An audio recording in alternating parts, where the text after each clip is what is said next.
started. So we'll call the meeting back to order at 6:01.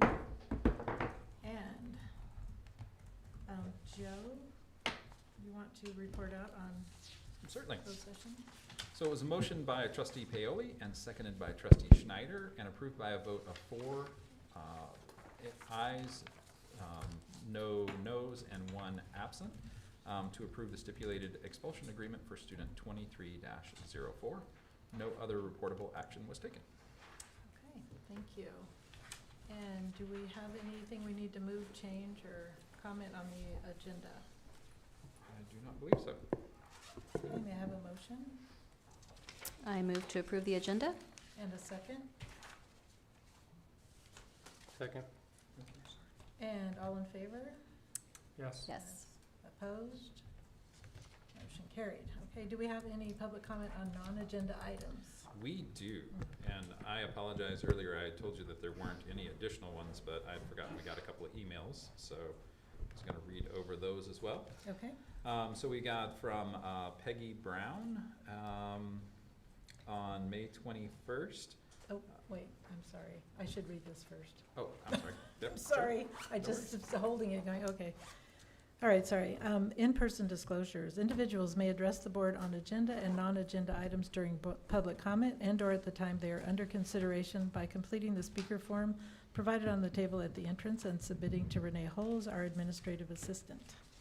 Public comments are limited to 3 minutes per individual. Speakers will be chosen in random order. A timer will be set for 3 minutes. If you do not complete your comment when the timer rings, you may leave a written comment for the board's information. Each person may only speak once per agenda topic and is required to address the board from the podium. A total of 20 minutes public comments per topic will be allowed. In exceptional circumstances, the board may consider adjusting the amount of time allowed for public comment. Public comment cannot be acted upon or discussed by the board in accordance with the Brown Act. The board may request staff to respond orally at the beginning of the meeting or at a future time. If you require translation service, please contact Renee Holes at the district office 72 hours in advance by phone or email. Regular meetings will be videoed and broadcasted on FBUSD or YouTube channel. Members of the public who wish to address the board may also submit public comments prior to the start of the meeting by emailing boardmeeting@fbusd.us. Staff will make all attempts to share and record any submissions received prior to or during the board meeting. However, depending on timing, late submissions may be provided to the board after the conclusion of the meeting. Comments are limited to 3 minutes each, approximately 390 words. Thank you. Sorry Okay. about that. No worries. So from Peggy Brown on May 21st, we have, our town is a mixture of nationalities. This mix of cultures and people could not have built these communities without the support of all the town's people. The town did not have all the problems that are currently plaguing our communities until outsiders entered the picture with an agenda. That agenda was to change what is our way of life to suit theirs. Please keep our name and send them packing. Please read at the next Board of Trustees meeting. From Julie Piori on May 15th. Please do not change the names of our Fort Bragg schools. Thank you, Julie and Lyle Piori. From Trina Smith, Dear Sirs, I grew up in Fort Bragg and attended all of Fort Bragg's schools. I proudly graduated from Fort Bragg High School in 1979. I strongly oppose changing the name of the schools. Thank you, Trina Smith. And finally, we have a letter from John Lashenko, representing the Save Our Town's Name and Save Our Fort Bragg, California Schools name. Dear Fort Bragg school representatives, we Save Our Fort Bragg, California school names represent a large group of people that wish to keep the names of our schools unchanged. Fort Bragg High School, Fort Bragg Middle School, and the Fort Bragg Unified School District reflect the values held by our community, such as hard work, honor, and the pursuit of excellence. Our current school names serve as a source of inspiration for students both past and present, connecting them to the town's heritage and encouraging them to uphold the values and traditions of the generations of families who have lived in the community of Fort Bragg. We are proud of our Fort Bragg school names and the sense of belonging that these names instill in both our current and past generations. A sense of belonging and pride are essential to the physical and mental well-being of our school students and of our community. We ask that you review the enclosed petitions and list of signatories who support keeping the names of our school, Fort Bragg High School, Fort Bragg Middle School, and who support keeping the name of our school district, the Fort Bragg Unified School District. The enclosed petitions are ongoing, and they continue to grow in support of signatures each and every day for keeping our Fort Bragg names.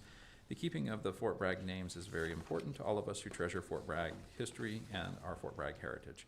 We request the Fort Bragg Unified School District's board's support as well in seeing to it that our Fort Bragg names are preserved for current and future generations and go unchanged in the future.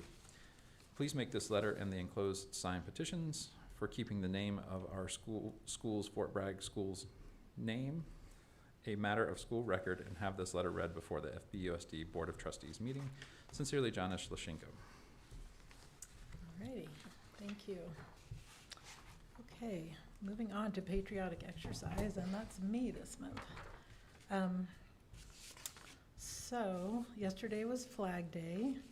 As we all know, George Washington commissioned Betsy Ross to create the flag, and both President Wilson in 1916 and President Coolidge in 1927 issued proclamations asking for June 14th to be observed as a National Flag Day, but it wasn't until August 3rd, 1949 that Congress approved the national observance and President Harry Truman signed it into law.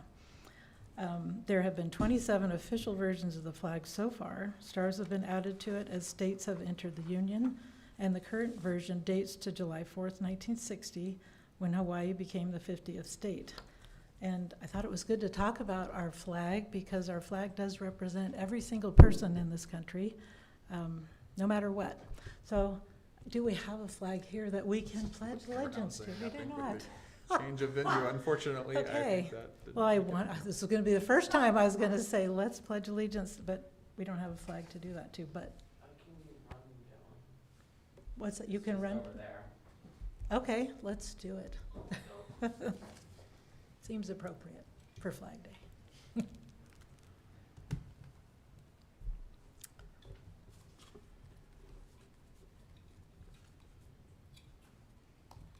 I should have brought that one I told you about that's at my parents' house. It's like 12 feet long. It might have been a little large for this venue. Maybe it's only 10, but it's pretty long.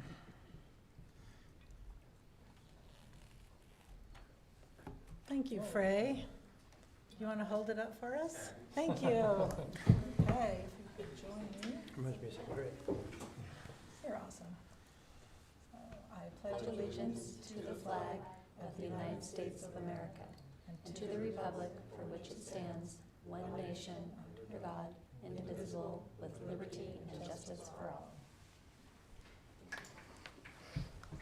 I wish I had $1 for every time I've said that. 'Cause in grammar school, we did it every day.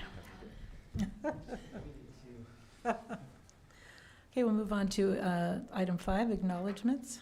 All right, so June is recognized as LGBTQ Pride Month. As you said, it's National Flag Day just yesterday, and Father's Day will be on June 18th. We'd also like to acknowledge the following retirees. We have Miss Connie Belli, and I think we had some pictures, didn't we? Okay, do we have that running? Is it? Could we? I just love the pictures, I'm sorry. Our apologies to all the many viewers, but we had to move to a different room today, so we don't have all of our usual Everything's- screens and whatnot. Yes. So Connie, you've been with us 27 years, does that sound accurate? Yeah, 27 years at Noyo and then 37 in Total, In total, education total, yeah. all right. which she did serve Fort Bragg students, but in Court Community School. Yeah. Gotcha. Okay. So, obviously, we're going to miss you. Well, thank you. I will miss everything but the paper. I don't blame you. The routine. Oh, that's attractive.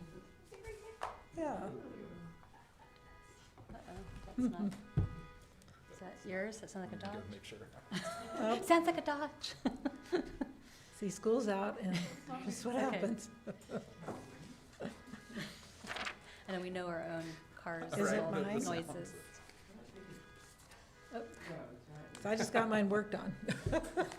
Wendy's like, oh no. Okay, we're all good. All right. Okay. So Easily distracted. Connie's retiring with us. I really appreciated getting some time at the graduation last week at Alted to be able to say some nice things in front of the people that I know in her education life mean the most to her students and former students. And it was just awesome to be able to get some time with you. You know, you're one of the first administrators I got to meet in the district besides Becky, so. Thank you. Yeah, my son and husband were there, which was nice. That's awesome. So we have a couple more pictures though, so. Did I say that picture? We have our ways. Oh, yeah, that's when we taped me to the wall and saw how long it took me to reach the floor, because they took the crate out. And then we timed how long it took me to, it was a competition. Oh, you look like you're wearing a NASA That's what I was suit thinking, or it's something. spaceship. It's like tie back, so I didn't stick, because it's duct tape. So, Yeah. Mhm. and one of it was 4 different teams, and one of the teams did it when I was up here, and I jumped and got down to the bottom. Oh, goodness. Uh-oh. All right. Oh, yes. Happy And that was trails. just this past August, Yeah. so, because we both got a We chance both to, got to drive the little buggy with the miniature horses. we absolutely did. And it was really fun. It was. They go to school. So, thank you very much, Connie. Thank you. We also have retiring this year Rebecca Rodsteth, and so she's finishing out, I did not write my notes of how many years, do you know, with us? You know, I don't know. It's on the agenda. I'm not What's it? sure. Oh, no, it's not. Oh, okay. Yeah, 'cause I know I read it somewhere. Was it, Was she I there think it was when 10 you- years. I think it was I was gonna say 10. it's like 10 or 11. I think it's Yeah, she's 10. probably I think it's 10. exactly 10. Yeah, 10 years with us, and then much longer in education as a whole, because I know she served in a lot of different capacities. So we appreciate her service. And she'll be back in January for adults. Doing all adult school, yeah. Yeah, she said we couldn't keep her away that long, so Yeah, that's true. it's good. And then finally, we have Miss Janice Severico, and she's retiring after 43 years with the district. So we were able to honor her with her colleagues last week during an afternoon staff meeting, and so she was very appreciative. So she got her Appleton. So Aw. In 43 years, that's a 'Cause I believe she was teaching at Dana Gray when I was in, probably at Redwood. oh. And she told a lovely story about how her and her husband met here in the district. So Oh, oh, I didn't know that. he noticed her when she was working with the littles and would come over to the playground, and he would conveniently take his students out at the same time. So, yes, that was kind of fun. That's cute. So we really appreciate the service that all of our retirees have, and we wish them very well in the future. And don't forget about us when you need your kid fixed, just come on back. We'll find a way to get you plugged in. So. Okay, thank you. So item 6, communications. Did anyone receive any emails, letters? We got a whole slew of letters from students from different sites, just making suggestions about fields, showers in the locker room, different things. Yeah, that Food choices. Mm-hmm, Did everyone get to see them? mm-hmm, I believe so. yeah. Good input for sites and LCAP? Yes. It's nice to see the student perspective there. It was interesting, though. I also got a call from Nicole Glenser. I got this letter from, and she's reading the student's name off, and she's like, I'm not sure who this person is. I said, well, it's a student, and it was a class project. Oh, gotcha. Okay. She's like, it makes perfect sense now. So it's that cryptic sort of. She's like, I get letters from a lot of people, but they're usually not young people caring about the fields. I think Right. it was a field thing or whatever. That's funny. It was. So are these all eighth graders I believe so. theoretically? Yeah. So did, I mentioned, that it would be nice to have the email on there, because then it would, if they will never get a response at, I don't know if it'll end up following them. It should. So Mhm. I think from our email, we can just type the student's name in and it'll get to them from within the organization. It'll So, populate with their grad year and If, everything? if we Oh, can okay. read their writing. yes, if we Yeah, can. okay. So, but I know part of it was also that the students had to actually mail a letter. So Mhm. that was the part of the lesson The as well. task. So, Yeah. No, that was good. yeah. Okay, I also received an email from Mr. Zwirling. So, do we have any public comment on agenda items? No, okay. We'll move on to reports. Our student board representative has graduated and left us, the wonderful Joe Erickson. So we will have a new student rep on board in August to introduce. So move on to 8.2, general obligation bond funds construction project update. Do we have? Dawn has provided a report and plans to attend on the 22nd. Okay, great. So, even though it's on the agenda, he's not able to be here. Okay. Are we meeting in the new classroom next We week? will be. Yes. We'll figure out which classroom. We're trying to, because they've had to move everything over, so the Mm. space got a lot more complicated at the current moment. Yeah. So it'll most likely be the speech classroom, but we'll see if we get something else arranged to get into the main room. That's the goal, but Okay, I'm just not sure at this point. So it'll still be in the new building. yeah. So, And will there be, I don't think anybody, most people don't know where those rooms are. How can we, Yes. just in case we have people that want to? we'll get some signs up that sort Okay. of direct people from, because I don't, and currently I don't know what the state of construction or deconstruction is going to be at that point next week, so I'm not sure which entrance we're going to use. Okay, Either the main entrance or the one that's closer over to the district office. okay, So, at Redwood. Yes, Okay, and we'll get some signs that get everybody back there safely, so. great. Sounds good. Okay, and next is item, where am I here? Sorry. Superintendent report 8.3.1, graduation promotion events update. All right. So I appreciate all of you supporting our students in the various promotion and graduation events last week. I think they all were lovely and had a really nice time, all except for getting a little wet on Thursday night. But even that wasn't too bad. Yeah. It's lovely to see all the students celebrating and all the families that came out to support. So I appreciate that, your support with that. So. Great, and next is item 8.3.2, summer school update. All right, so Renee, I don't know if you want to put up the, While we're waiting for that, the only feedback I got from the graduation, they were great, speeches were great, just that the PA system, it didn't not everyone could hear, but I think it's because the crowd seemed very large and a little bit, the volume was a little loud in areas.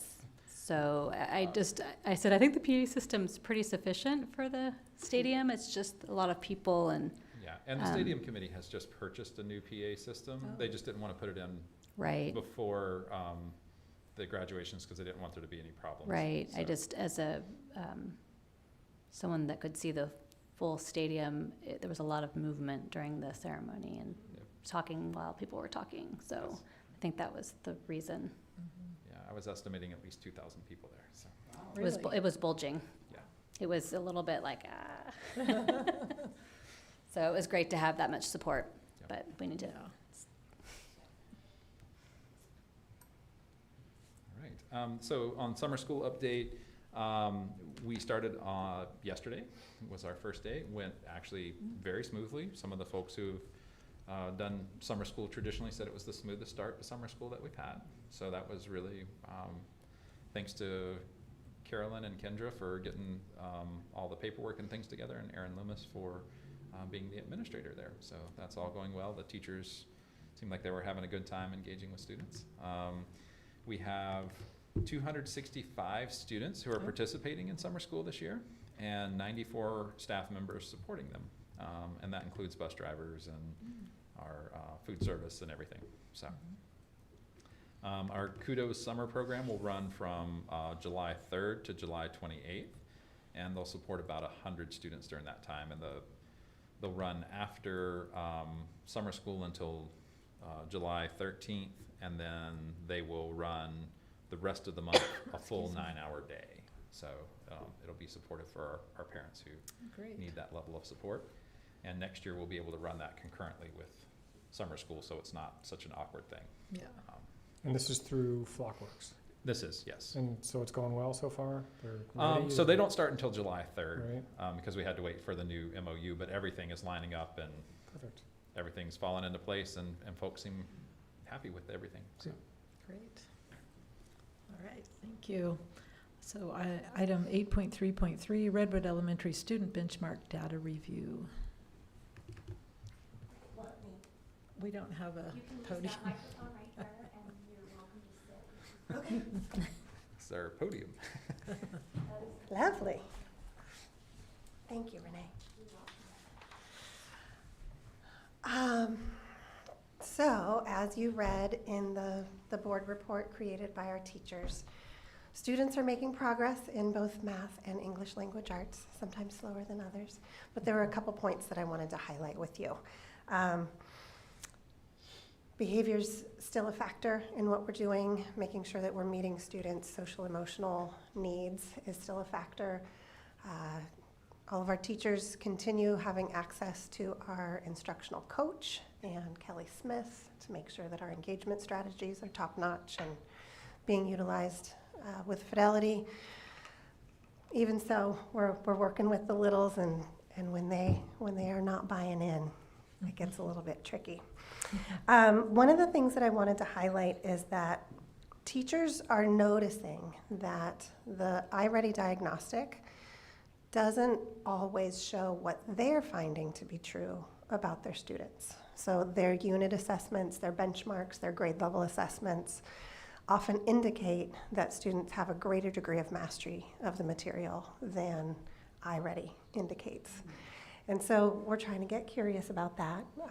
We recognize that the computers is a factor for kindergarten and first grade especially. So we're looking at some creative alternatives. There are standards mastery tests within iReady for second grade, which I believe we're going to start using starting next year, to try to get a little more honed in on those individual standards. And then we're going to have to get more creative with kindergarten and first grade because those don't exist. So our team is committed to finding something that really does reflect our students' growth and mastery over time. But we do have some questions about what the best way to assess and to report that is. So we'll be sharing that with you as we figure it out. The other thing that I wanted to highlight was the kindergarten team's ELA growth. We started using a new curriculum called UFly Foundations. It's out of University of Florida. And a couple of the teachers had been using it. I did some research and consulted with a few people and purchased it for the grade level. And they started implementing that within the last trimester. And we really saw kids learning take off. So it's providing structured phonics instruction with the most important foundational skills to give them a good base for learning to read. It comes with a really in-depth manual with concrete directions for what the teacher's doing. It comes with a whole slide deck for the instruction.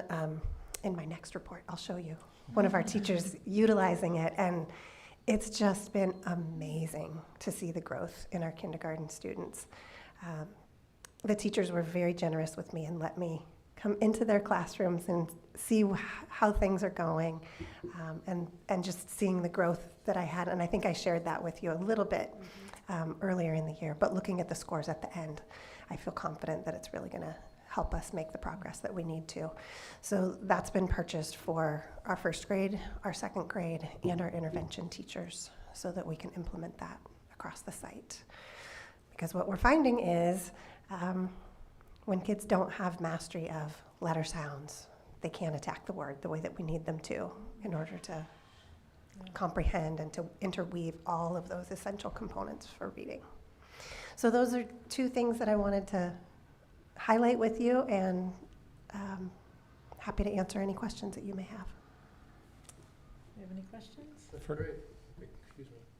Big jumps in percentages of Mhm. kids. Good job.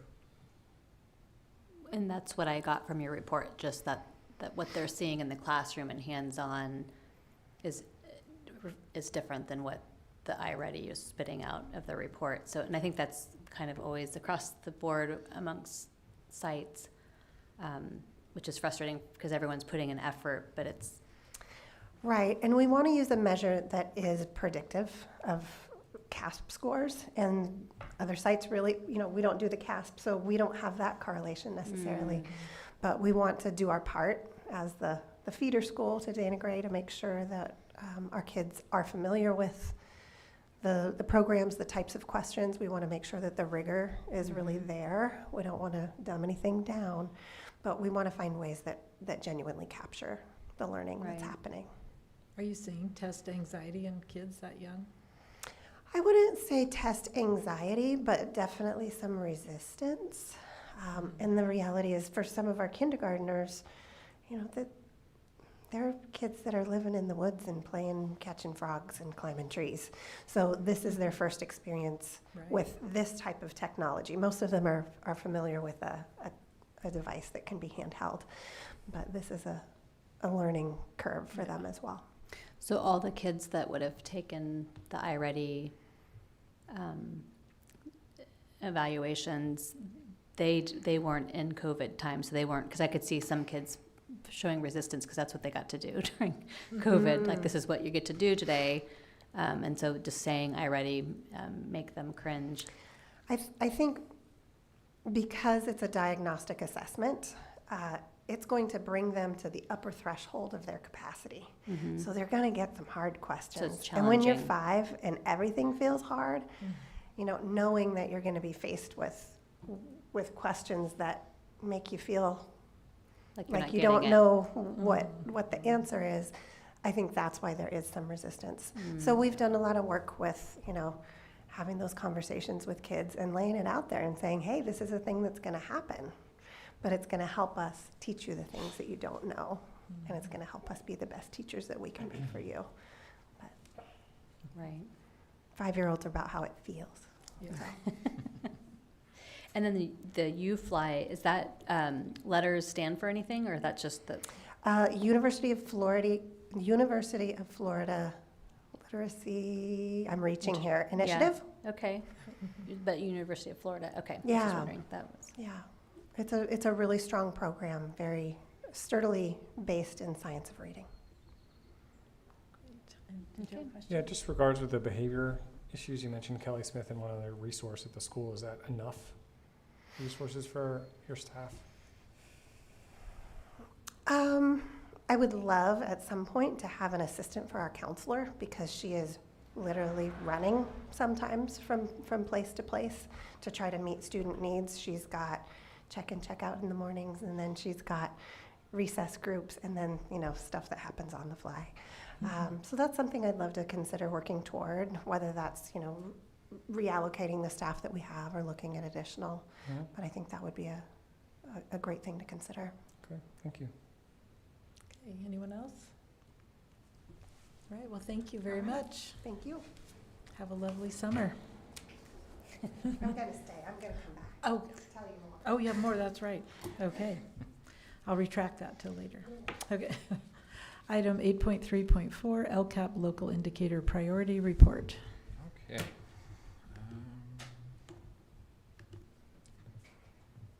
Closed the wrong tab, sorry.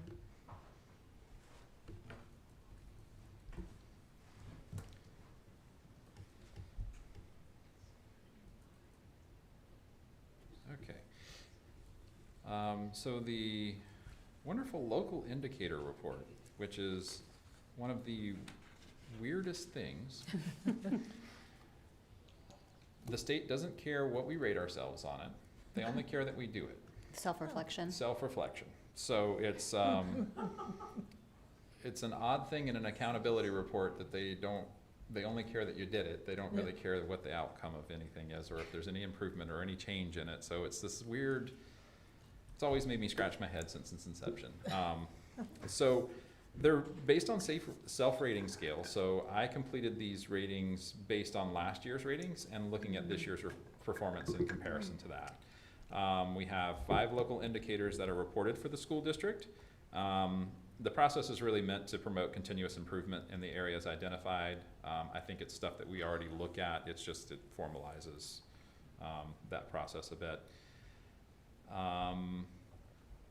And the full report's attached to the agenda, but as far as a summary goes, the local, the first priority is the basic conditions, and that's appropriately assigned teachers, access to curriculum-aligned instruction, or instructional materials, safe and clean and functional school facilities.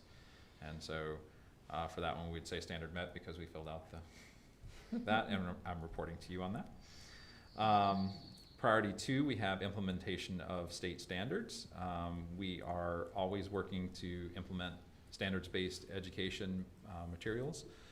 So that's always a constant up and down. This year, of course, we've been focusing in with K-5 on the social studies and science adoption so that we can get better materials to address those things.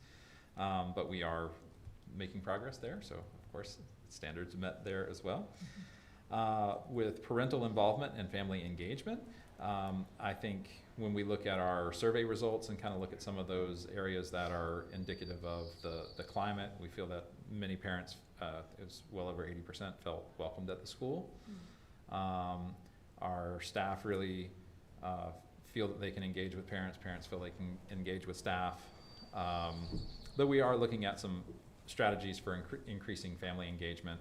We sort of put them together and piloted this year with having the bilingual family liaisons offer something in Spanish and then also offer a similar item in English. So we're going to do that, try to do 4 of those nights next year where we have that level of interaction and support with families. And hopefully I would love to do something monthly where it's just sort of, if you can, drop in, you're always welcome, and we're always going to have good stuff, and parents see the value in being there. Mm-hmm. So that's sort of the ultimate outcome that we see there, and I think we'll get there with it. Because we want to talk about relevant issues. We've already talked about maybe trying to do something around social media, because we're hearing so much about its impact on students' mental health, and maybe that kind of being the lead off, a technology night, if you will, where we can get parents in to also show them how to access Aries and really support their student that way, because we're finding the ways we're communicating, we get the parents that we get who understand it, but there's some other parents, I think, that just need someone there with them to go, nope, this is the place you click, and that level of, support until they've done it a time or two and then feel comfortable getting into it. Because it is a little daunting to walk through that task. For school climate, the standard is, do we send out a survey and do we report out the results of that? We've done that, so that's our standard met there. And then course access, we have to meet the basic courses, but we also try to offer above and beyond with our electives. And so our standard is met there as well. If you look on the actual dashboard, if you'll remember, I did fail to hit the second submit button on these, so they did not get reported to the dashboard this past year. They will get reported this year. I will be obsessive about it until I'm sure that it's... Get your confirmation number. Yes. Take screenshots and all that fun stuff and see what we can do, because we will not miss that again this year. So I apologize that if you look at the dashboard, you don't have that. But last year it was very much the same thing with standard met through. So. Okay. All right. Great. Any questions? Comments? Nope. Do we have any public comment, Renee? Thank you. Ouch. No, we don't. Okay, thank you. So on to item 8.3.5, the district-wide update. All right. And a part of this, we were going to have Redwood Elementary highlights. So. Ooh, exciting.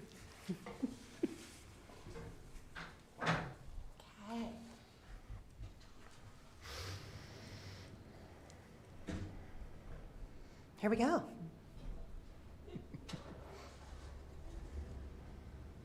It was really fun putting this together and looking back at our All that you've accomplishment. last couple Yeah. months. Yeah. Good stuff. First slide is all about Literacy Night. Thank you for those of you who were able to come that night. It was so much fun, a huge turnout. Having more events like this is going to help make sure that parents feel really welcome on our campus, like kids know how fun and exciting it is to be at school. So there's a little person playing letter, I don't know if they're playing letter and name or letter sound bingo. And the other photo is in the cafeteria. At the center there, you can see our incredible coach, Leanne Burkwall, who worked her magic to make this event happen. A high school volunteer there helping students with prizes. Really fun night. The second slide is also Literacy Night. That's my friend Isla from first grade and the prize that she won. The baskets that Leanne put together were all themed. So whatever prize they chose, they got a something. I think Isla chose a little sewing kit where she got to make a stuffed animal, but there was a book that went with it that was along the same theme. And then the second photo is a whole bunch of the tiny Adopt a Reading Buddy creatures from the library. So kids stopped by to visit Miss Kelly. They got to choose a reading friend. They filled out a certificate promising that they'd read to them, just trying to incentivize how fun it is to read. We've got some photos here of transitional kindergarten. Mr. Aldridge may see that first photo and note its familiarity because we Yes. were both out there. This was field day in the last week of school, and I learned so much about teacher Andrea on that day.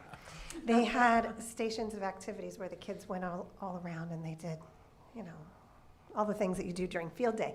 But at the end, she brought out 2 baskets of water balloons and told the TK students, you can't throw them at each other and you can't throw them at your parents, but you can throw them at me. And she started running.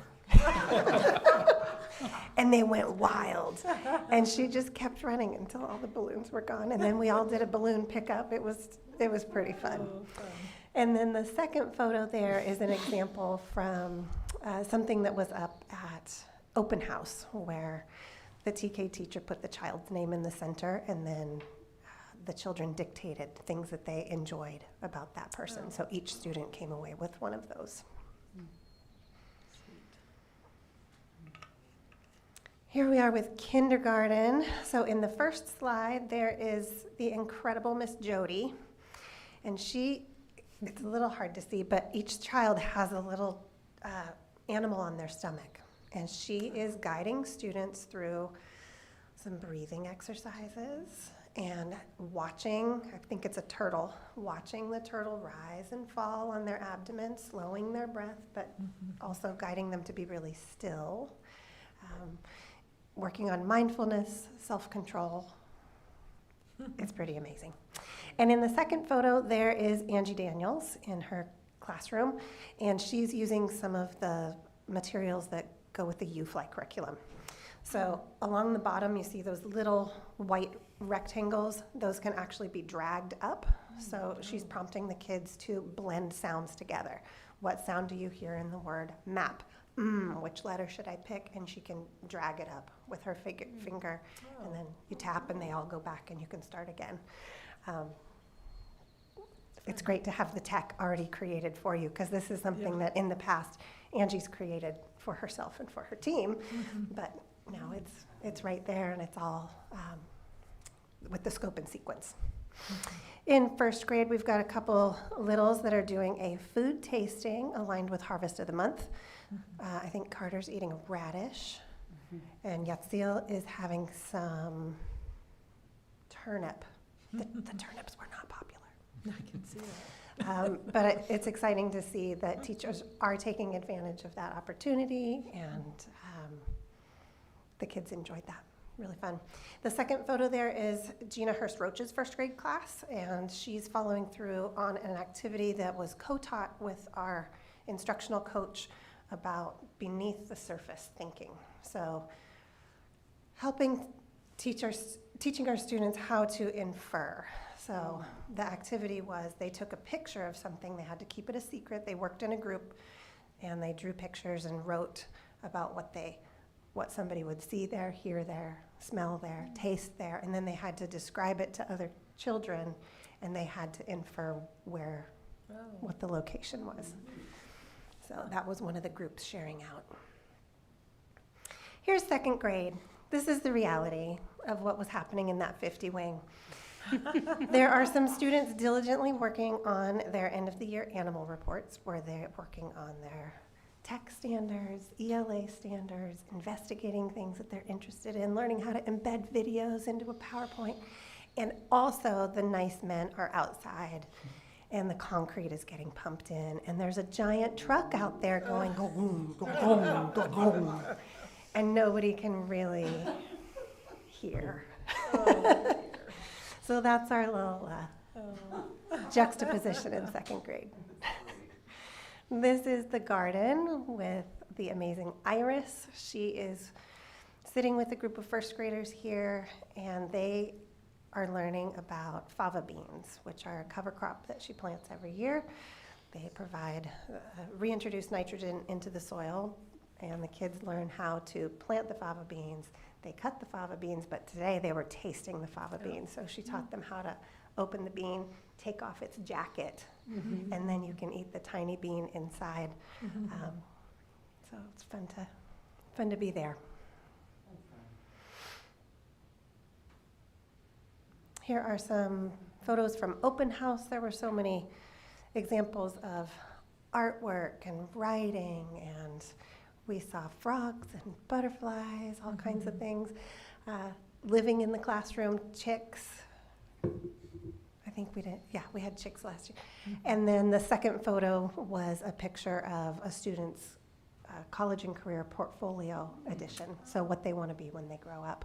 Opal, if you know Opal, she is definitely going to be a singer. She is meant to perform. She's going to do great. There she is with her microphone and her fancy outfit.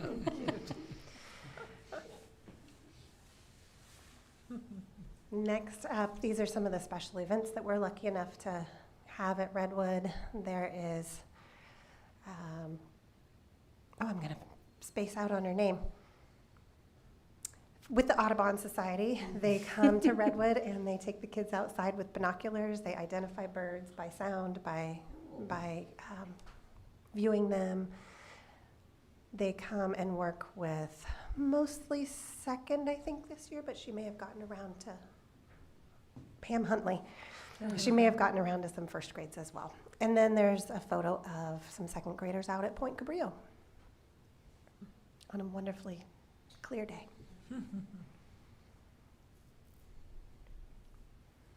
We are also lucky enough to have dance lessons through the Mendocino Dance Project. They were able to do lessons for every single class at Redwood this year, and that's going to continue through next year. I got to hear from their organizer, Kara Starkweather, and she said, Redwood students are our favorite ones to work with. I think there's just so much joy in our classrooms. That it's a lot of freedom of movement, rhythm, cooperation, creativity, but they learn how to be an audience member, how to perform, and if you stop by sometime, follow the music, it'll be worth it.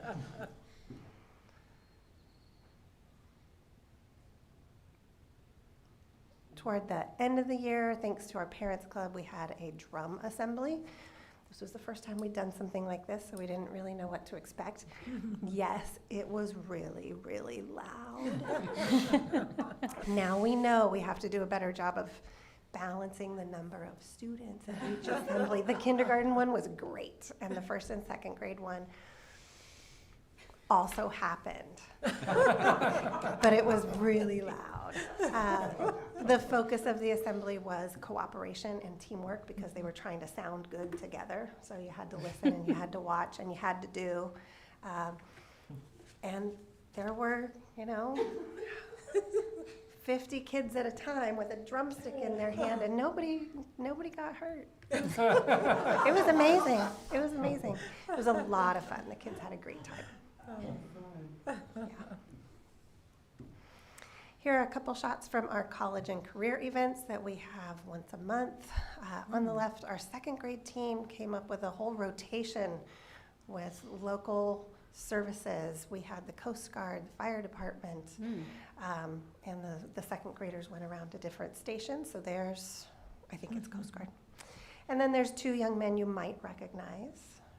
Those are the Becker boys. Henry is sporting a college shirt, and Finn is definitely going to be a Fisher Fellow. So we love seeing the participation with students. If you are not already following Miss Kelly's Redwood Facebook page, I cannot recommend it highly enough. These are the library fish. She had a contest to vote for their names, so they are names chosen by students, and this all came from a book that she read. During COVID, Kelly made videos every day of her reading aloud to students, and so she got to stay connected. The ways that she infuses fun and excitement into the library are really lovely. So stop by and see the library fish. We were also lucky enough to have the Mendocino Garden Club. Shout out to Kay Rex, former Redwood teacher, who was really spearheading this, along with the help of Flockworks, who assisted with the painting. No worries. So there on the left is Kay doing some painting with second grade students. Students did the planting, they did the painting, Garden Project and Flockworks did all the prepping and all the schlepping. So we are very grateful to them. And that is one of the planter boxes just last week. Joe, that was the one that you got to plant things in. So I wanted you to see how big the plants are getting. So all of those plants are bee and butterfly friendly. Nice, they're beautiful. They're really So lovely. nice.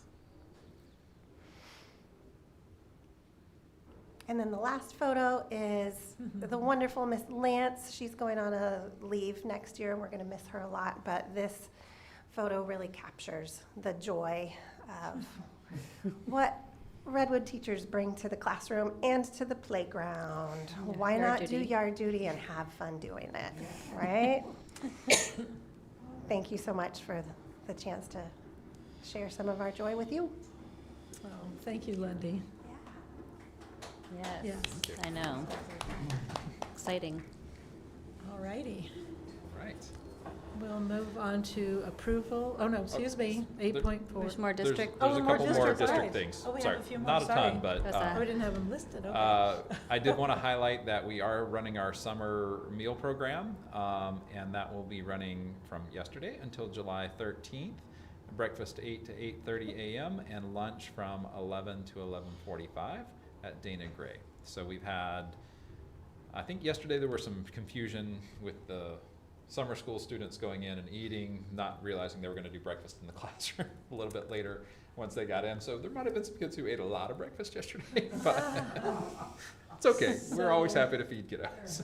So the kids that are coming in, because it's 18 years of age and under, Yes. they come in and eat there. They Mhm. don't pick up a bag like we Right. used to do. It's, Yeah, they've changed the rules back to the old, you Yeah. have to eat, come in and And eat. come in and eat Enjoy in a the meal. cafeteria. Yeah. Yep. But Nice. yes, it's open to any kids 18 and under. They don't have to be students of the district. And if they've got younger siblings who aren't school age yet, they're welcome as well. And Mhm. everybody gets a meal, so Nice. it's a really nice program. Just wanted to give a quick facilities update. So it sounds like the demo of the old preschool building will begin on Monday. So things will look different on the Redwood campus starting then. We anticipate the new preschool switch and boiler to arrive by the end of June. That date hasn't moved, so I'm feeling hopeful. Well, this is the one we've been waiting for. This is the one we've been That was waiting for. apart from international. Yeah, so the location. boiler was coming from Germany and it Right. sat in customs for a solid month, not doing anything, just hanging out. So it's finally Nice. starting to move, so that's good. Some work has started on the bathroom upgrades for Redwood. Not a ton there. They're trying to get the stuff prepped for the windows. We ran into an issue with the use of a particular classroom that was set up very specifically for the students in it, and had to delay doing the bathroom in that classroom just because we couldn't create safe conditions for the kiddos in any other space on campus. So the window replacement will happen after the bathroom upgrades, whatever they're doing right now, are completed. So they should get 2 wings that are done. So they're doing all the prep work now, but the windows don't come in, I think, until mid-July. But they said they can get the windows in if they've got the prep work done. So you So guys they know do what you're 2 doing. wings. Yeah, they're before gonna try to school get 2 starts. wings. And then the other 2 wings will be done either in December or June of next year, just depending on if weather cooperates in December or not. So. Our Dana Gray playground equipment will be delivered and installed in July. So we're looking at mid-July for delivery, but I think they'll have the demo work done so that as it gets delivered, they can put it in. Exciting. Were we able to use the budget appropriately for that? We hope so. Still don't know, okay. We still don't know 100% because while the budget bill passed today, it really doesn't contain anything. So there's no real details. So everybody agreed that they should extend the use of those funds, so I don't anticipate that that's gonna be an issue. But until it's in writing, I can't 100%, but I think we should be able to use that funding that way. And then the flooring project at the middle school is coming along well. If you step foot in there, you would not recognize, they've pretty much got the halls cleared in 2 days. Wow. So all the tile is up out of all the rooms that they're pulling, so now they're gonna start floor prep and start moving forward. So it'll take them about another 4 weeks or so to finish. So is that campus still open? So they're saving the office until the office is closed, so they haven't gone in there and done any of the demo. But really, it's just up to the office and that's it. Or you can take the back way into the library like we did the other day for me. So yeah, lots happening with facilities. Barry is running here and there and everywhere, so. This is his busy time. It is his very busy time, yes. We're also in the midst of planning for next year. We've got tentative dates scheduled for the equity work, so I sent some of those to the board for the board workshop, but we've also scheduled out some dates for the administrative council, for the book study with some of our teachers, and an equity committee. So once I have confirmation that those dates are set, we'll get those advertised and out so that folks know how to participate and support. With the equity committee, it's really nice. They're planning to do some education pieces before kind of moving into the harder work of, let's talk about the specifics that we need to address here in Fort Bragg.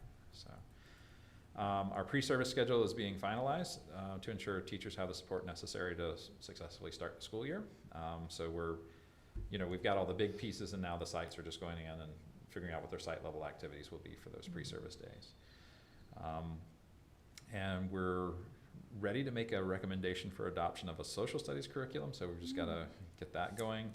The science is, unfortunately, as I thought in the back of my mind as we started this project, there aren't any great science curriculum out there right now. So it's always, well, this aspect of it is really great, but there's this other thing that we can't live with. And so we haven't found that perfect one yet. And I said, I don't want to spend that much money on something that doesn't at least meet the minimum needs of our teachers. So we're going to continue piloting in the fall, but just because we tried to squish a pilot in the last 4 weeks of school, and it's just not the right time of year to really get a good read on that. No.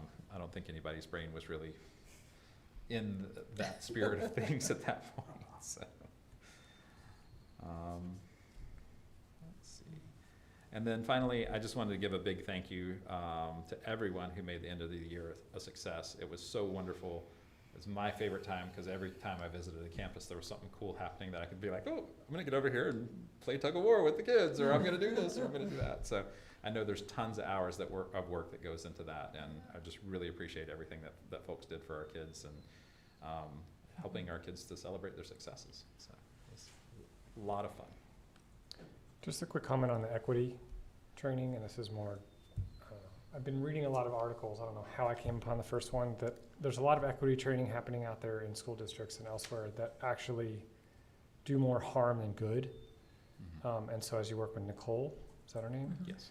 Hopefully, I'm sure she's aware of all this. I just wanted to raise it. I have no comment about it, but just as you move forward in your planning and all that, just kind of put that in the back of your mind. Certainly, and she's very aware of that, and I think that's one It of the reasons. surprised me, which is why I was like, what? Yeah, But it's one of the reasons why we wanted to go with her, because she understood sometimes the approach can do harm, Mhm. so. thank you. Okay, Okay. thank you. Anyone else have questions, comments? And any public comment? No, okay. And do we have a report from CSEA? No. No, we don't. And FBDTA? No. Okay. Now we'll move on to approval of the agenda consent items. The consent calendar is provided for agenda items that are routine or non-controversial. Items on consent agenda are passed in one motion without discussion. Any item may be pulled from the consent agenda by the board and moved to action when approving the agenda. And Scott, do you want to read those? Sure, I'll read it from this lovely new slide we have. Oh, there you go. Item 9.1 warrants. Item 9.2 minutes of both the May 11th regular meeting and the May 12th special meeting. 9.3 personnel action report. 9.4 contracts. 9.5 teacher consent form. And 9.6 obsolete items. Okay, thank you. And may I have a motion? Make a motion, we approve the consent calendar. Thank you. And a second? I will second. Okay, all in favor? Yes. Yes. Yes. Opposed? Okay, seeing none, motion carried. We'll move on to item 10, which is a public hearing for the local control and accountability plan, and we're opening that at 6:58. All right. So you've been through the LCAP cycle a lot. Been doing this for 10 years now. First Mhm. LCAP was 2013. So. 6 for me, but. Well, but still, as a district, Yeah. we've been going through these Yes. processes, so it's no longer the new thing, it's just sort of the standard at this point. But as we've been moving forward, we really sought input throughout, but certainly in the spring, we put a concerted effort into it to inform the plan. You saw some of that reflected in the plan. Thanks for catching the date being wrong on that Oh. section. No problem. So, that's been fixed. We're gonna keep updating it. I think I add stuff to it every day. I know Wendy's been adding stuff to it as well, so we'll try to get a final version by this time next week that is in front of you, but they're minor tweaks. They're just adjusting numbers and getting everything to where it will also pass muster with our county office, who checks a whole different set of things. I think we just have to move around. Yeah, it's like do jumping jacks and they come on.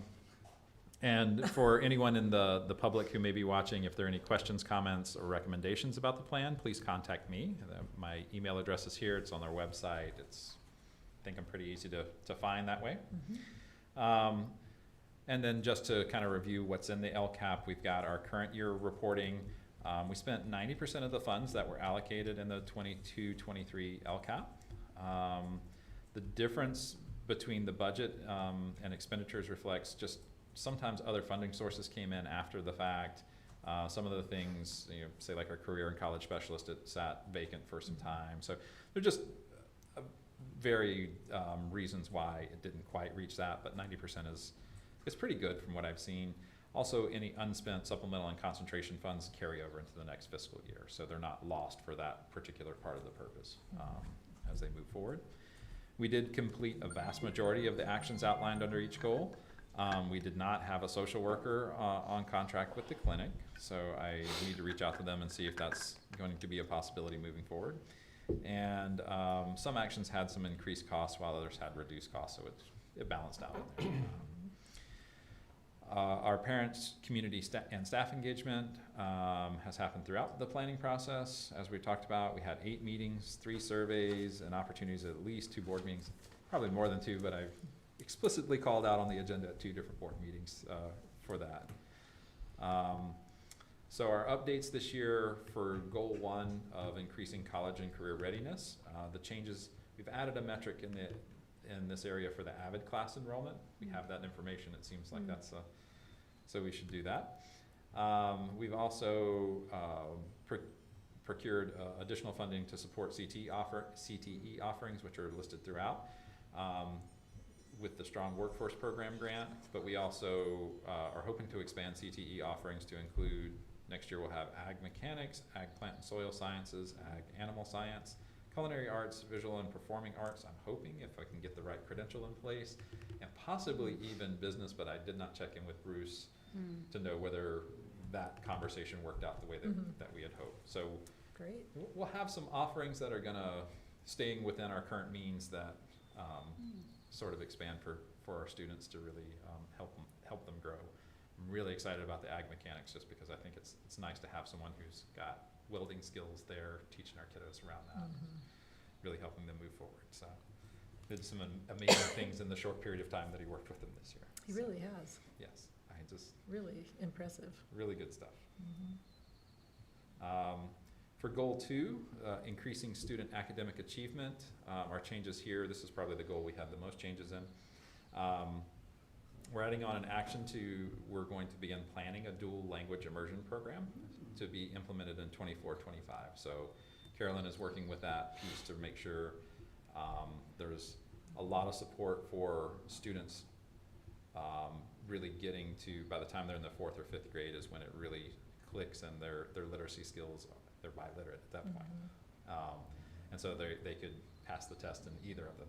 So their scores tend to lag a little bit until they hit that point, and then all of a sudden it just, everything clicks. Clicks.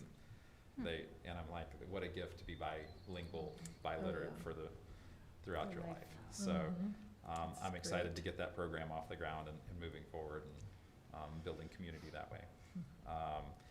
We're also looking at tweaking our professional development focus just a little bit to include universal design for learning and mathematics instructional practices. So I'm asking Kelly to stretch a little bit. She's like, I was an English teacher. I said, yes, but I know you know instruction. So Yeah. we need some strategies that specifically address mathematics. As we know, our scores were not fantastic there, and preliminary scores that I've seen rolling in are rather flat. So we need some support there to address. The reading intervention curriculum and teachers that help to address English language arts performance deficits we're looking at some changes to the reading curriculum part. So we're adding the UFly, but we're also looking at adding, I realized I didn't finish this thought on here, I'm sorry. But we're also looking at adding Sunday on as a kind of more intensive intervention, because it really gets down to very small bits to help students achieve, and it's used in a lot of special education programs as an intervention for reading. What does that stand for? Which Sunday?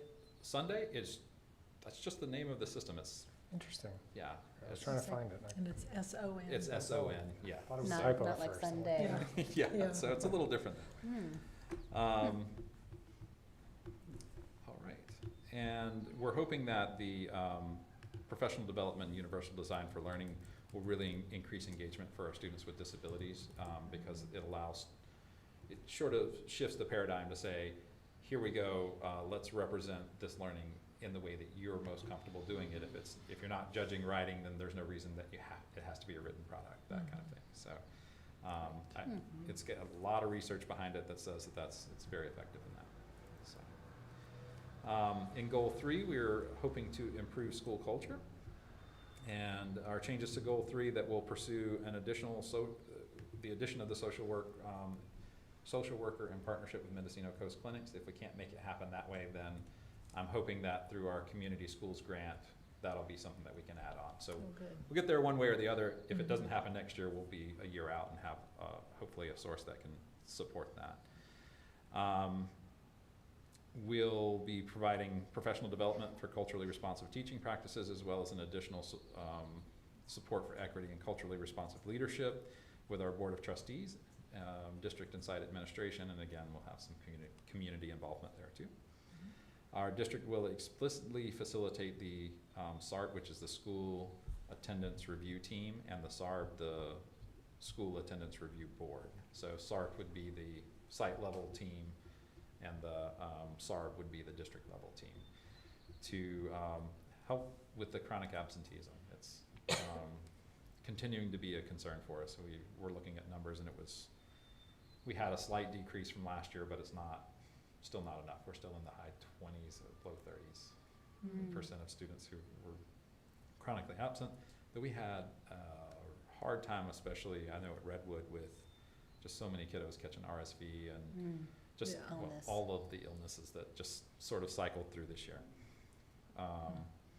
We're also going to look at professional development and restorative practices to help address the high suspension rate for our students with disabilities, because that's, so I want to try to focus that in. We've used folks from MCOE, and if we can continue to do that, we can do that. If not, we can look at some other ways to use MTSS funds to bring that in, because it fits very well within that. So,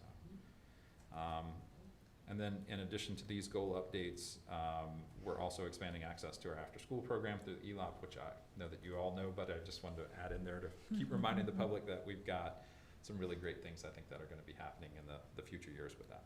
So. Okay, any questions? No? Yeah. Yep. Just a couple. So, page 6, it talks about successes and identified needs Yes. in specific, right? We talk about the successes are great, needs we all know about. It's not really a question, it's just more, I think, a comment. I know this LCAP, I asked a lot of questions this week to you guys, and I appreciate the answers, taking the time. Thank you very much for that. I know it's a very technical document in a lot of ways, but I feel like it's also the only thing that we have that really addresses our roadmap with our students. And I just want to stress my concern with goal 3 and what our kids have had to deal with coming out of a pandemic. It's unprecedented, obviously, and I'm concerned with the resources that we have to put towards that. I don't know how to fix it. I just know that I think it just needs as much attention as we can give it, because absenteeism, all this stuff we can fix it by meetings or whatever, but I think there's a bigger underlying problem. And is it a job as a school district to fix that? I don't know, but it's there. So I feel like we have to do something. I know I'm not being very specific, I'm just being vague, but it's a huge concern. Social worker with the clinics, I mean, how much it's great. I'd love to have a team of social workers, because I think that's what's needed. But again, is that a school district's job? I don't know, we've never been here before. So I just wanted to stress that. I think that you guys have a lot to do and a lot to accomplish, and you do amazing things with the resources we have. It's just this like glaring hole that we just need to figure out how to fill somehow, even if just a little bit.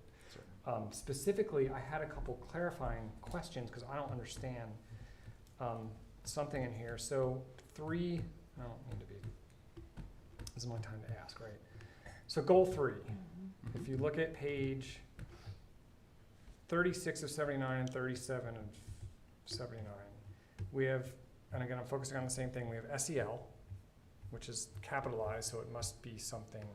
Social, emotional. Well, I know Oh, okay. what it means, but I guess Yeah. and then we have 3.7, which is student mental health support. So SEL, we have $8,000 in there, and 3.7, we have $134,000, and I guess what's the difference, and what are we investing in Sure. the mental health of our kids, I guess? So the SEL is, the social emotional learning is speaking specifically to the cost for a curriculum. Okay. So that was why that line item was what it was. The other piece is with the LLMH counseling that we have with Hallie and her team, goes to cover those costs. And I've been talking with her about the ability that we're going to have to expand into Medicaid or Medi-Cal billing for next year. And we're hoping that we can leverage those funds without really us having to spend any more, and maybe they can offer more because they're getting more reimbursement and some opportunities there. And then to your point about the looking at the teams, the SART and the SARB, really the focus there is to try to figure out what's the particular barrier that the kiddo's facing and what supports can we throw in, because on the SARB we currently have Children's Fund comes, we have representatives from Children's Service, Mendocino County Youth Project. You know, just trying to bring as many people from the CS. community in so that we can say, we're not here to try to throw you, you know, make life harder for you. We're trying to make sure that you're supported and can get your child to school. So we're using that as sort of an informal sampling to figure out what maybe some other services that we need to look into, because I completely agree with you. We need to put everything we can towards that. So I think there'll be a lot more that's forthcoming in the year as we start to get some traction there. I know we're also looking in my conversations with Flockworks, they're looking at different ways that they can reinforce those pieces in after-school programming and support our mission throughout the day in the afternoon as well, so that I feel like we've got a lot more alignment there than we had with our previous partner with that. And just quickly, SART and SARB, where do those come from? Who are, like, I know what they stand for, but I Sure. don't know the history. So those teams are, I mean, the school level is usually the principal, teacher, counselor, that kind of thing, just seeing what school resources we can use. And the students end up there if they're having, it used to be for behavior and attendance. This year we focused almost solely on attendance just because there's so many kiddos who hit that level of really chronic absenteeism. And when they get into that level, that's when we try to bring them in and say, you know, what's going on? What can we do to help to get you in the door? And so our schools do an amazing job of making those relationships with parents and really connecting, but there are a few parents who we still can't get to, and that ends up at SARB usually. And usually that SARB intervention is all we need, bringing them forward and knowing that there's somebody there to support and hold accountable. So what does that look like? When you do a SARB intervention, do you go to the house? I mean, how do you, like, So we actually hold, it's at the police station in Okay. the conference room there. We have the board meet there, the parent and the student come in, they sit down with us, and we have a conversation, you know, about what's going on. Then we usually bring them back the next month just to say, how's it been going? Let's take a look at the case. If you're doing well, great. We talk about different motivators that we can have for the student getting to school. If there's a barrier, you know, don't have a functioning alarm clock, great, we'll get you an alarm clock. Those kind of things. And so each site has its own team? Each site has their SART team, yes. So, but again, like I say, it's usually the principal, the teacher, and the So do all the counselors. SART teams ever meet together and talk about trends or what's going on, or not really? Not It's really. appropriate, or no? It flows through the principal, so when we're Okay. at ATCO, if it comes up, then we can talk that way, you know, because we Okay. all wear the multiple Right, hats. yes, of course. And the SART teams, in addition to having SSTs, also they're not, or they overlap? There's probably some overlap because some of the students that we need to meet for SART, also we need to meet for an SST. So if that's the case, we usually would just bring it in in an SST because it's a little more comprehensive. We're looking at academic factors as well as any behavioral or home factors. Right. So. And so the SART team, their primary objective is to work with the families to provide strategies and supports as opposed to being a hammer. Right. Like you go to the police station, that feels like a hammer. A little Yeah. bit, yeah. It gets folks' attention for sure. Yeah, but the other, you hope but- to avoid that. Exactly. So, okay. Yeah. And then the SEL, the curriculum, is that, who gets that curriculum? So that is to pay for the second step curriculum, which runs basically, it comes down to you guys, right? So runs all the way from Redwood up to the middle school. It starts to lose its efficacy is what we're finding in like 7th and 8th grade. Has just been the anecdotal report. So we're kind of looking at maybe what some other tools that could support that and then move into the high school. Because at the high school we've got Edgenuity, and they're just kind of really generic things that don't necessarily address the specific concerns that students are having right now. So we're having to supplement and bring in from other places a lot more for that. So does every student in those grades touch SEL, or is it only for certain kids, or? No, this is a universal thing. So it's a part of the curriculum, just like reading, math, those kind of things. So ties in with the morning circle a lot of times. We'll talk about whatever that piece is going to be that day and that sort of thing. And not to put you on the spot, it's effective? It is. Great. At the primary level, it's empathy training. Mm-hmm. So teaching kids how to identify emotions in others, how to think about, how might I respond in a way that's kind, safe, and responsible. Mm-hmm. It's really great. And for the littles, there's puppets, there's color cards, and teachers make it real with examples from the classroom. It's good Great, thank you. Sorry to put you on the spot. stuff. No problem. Oh, well, how does it work at the high school then? They were trying to offer it in advisory, and I just don't think that it's been super effective that way. So that's why we're looking for some other tool that's going to, They're a So- tough audience. they are a tough audience. They are Right. funny. We used, God,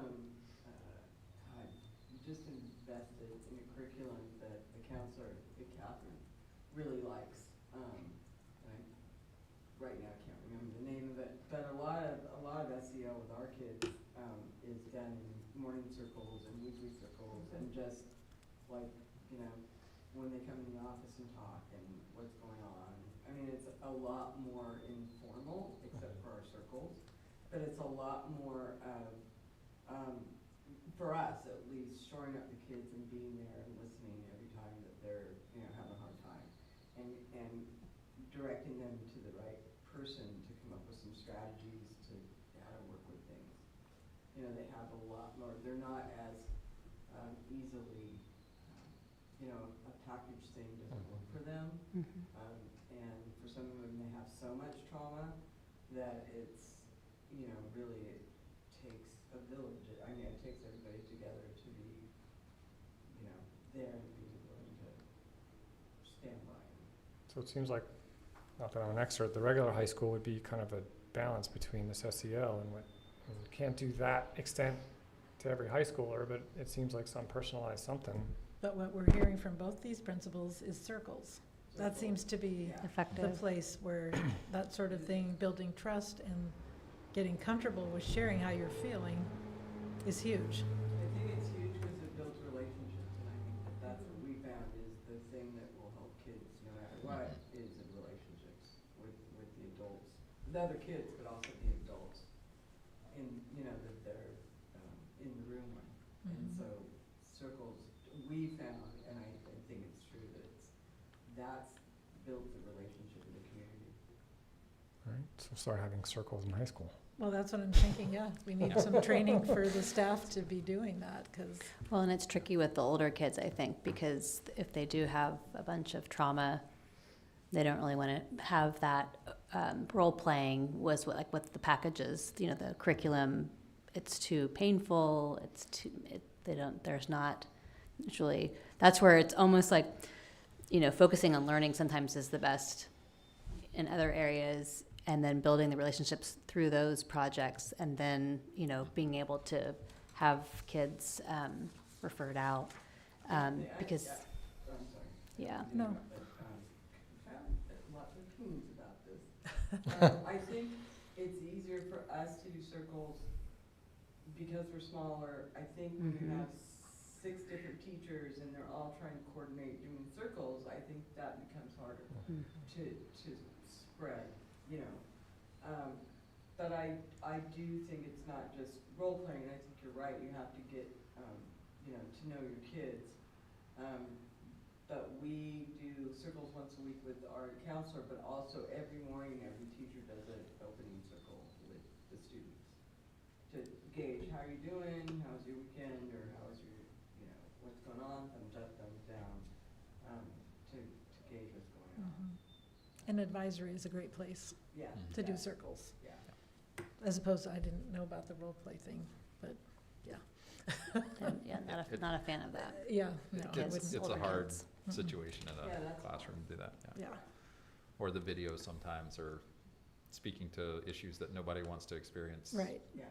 With their peers. With 20 people around them. right, Yeah. yeah. Yeah, so the question I had about the LCAP, I don't know if you had more questions, No. Scott. Thank you. But just to remind folks that it's not our complete budget, that all of our Correct. pieces aren't in there. And so there are a lot of allocations for other areas that may be being met in our full budget. In the budget summary for parents, there's a section that says, this is the entire budget, this is how much is in here, this Mhm. is how much is somewhere Yeah. else. So it's not everything we're doing or not doing in this Mhm. document, so Right. just want to clarify that. Yeah, I think that was the original intent, but it's never been quite, they keep changing the structure on us every time. So next year, it probably will look different. I'll go ahead and warn you of that. You right? It is a new 3-year document that will come out, and they love to change the template when they do that, so. So Wendy, just going back to that comment, so, looking at that chart, 6.5 million are budgeted in the LCAP, 37 million is budgeted in total, right? So there's $30 million difference, give or take. How much of that is personnel stuff? Like, I guess, 84%. how much? At least 84%. Wow. So I guess my question is, like, when you say that, would you say most of our programming is budgeted in the LCAP? No. No. Okay. No, only about 25%, Okay. 20 to 25% It's is just in there. scratching. Because there are things that directly are trying to directly, it's more, outside the core. Okay. Something that isn't what you would normally have to do. You know, it's not just math, science, reading. It's the extra things we're doing, intervention. It's the things outside of the core that are being done to help students succeed. And because we have such a high unduplicated count, we're over 80%, we can show it as school-wide or district-wide because everything we do impacts unduplicated students. We don't have we don't have any program that doesn't touch those kids. So that's why it's a little hard to break that out, but these are the things above and beyond the core. Okay. Mhm. that So would you say that that's not our, 25% isn't outside our core support in our budget? They're actually, the other 75% is not just, well, obviously you said 84 is staffing, but the other part of our budget, we're still offering outside the core in the budget. You know what I'm Right. saying? This isn't, we're not just doing 25%. No, Yeah, not yeah, at yeah. all. Okay. And I don't, as Joe Generalize, mentioned, yeah.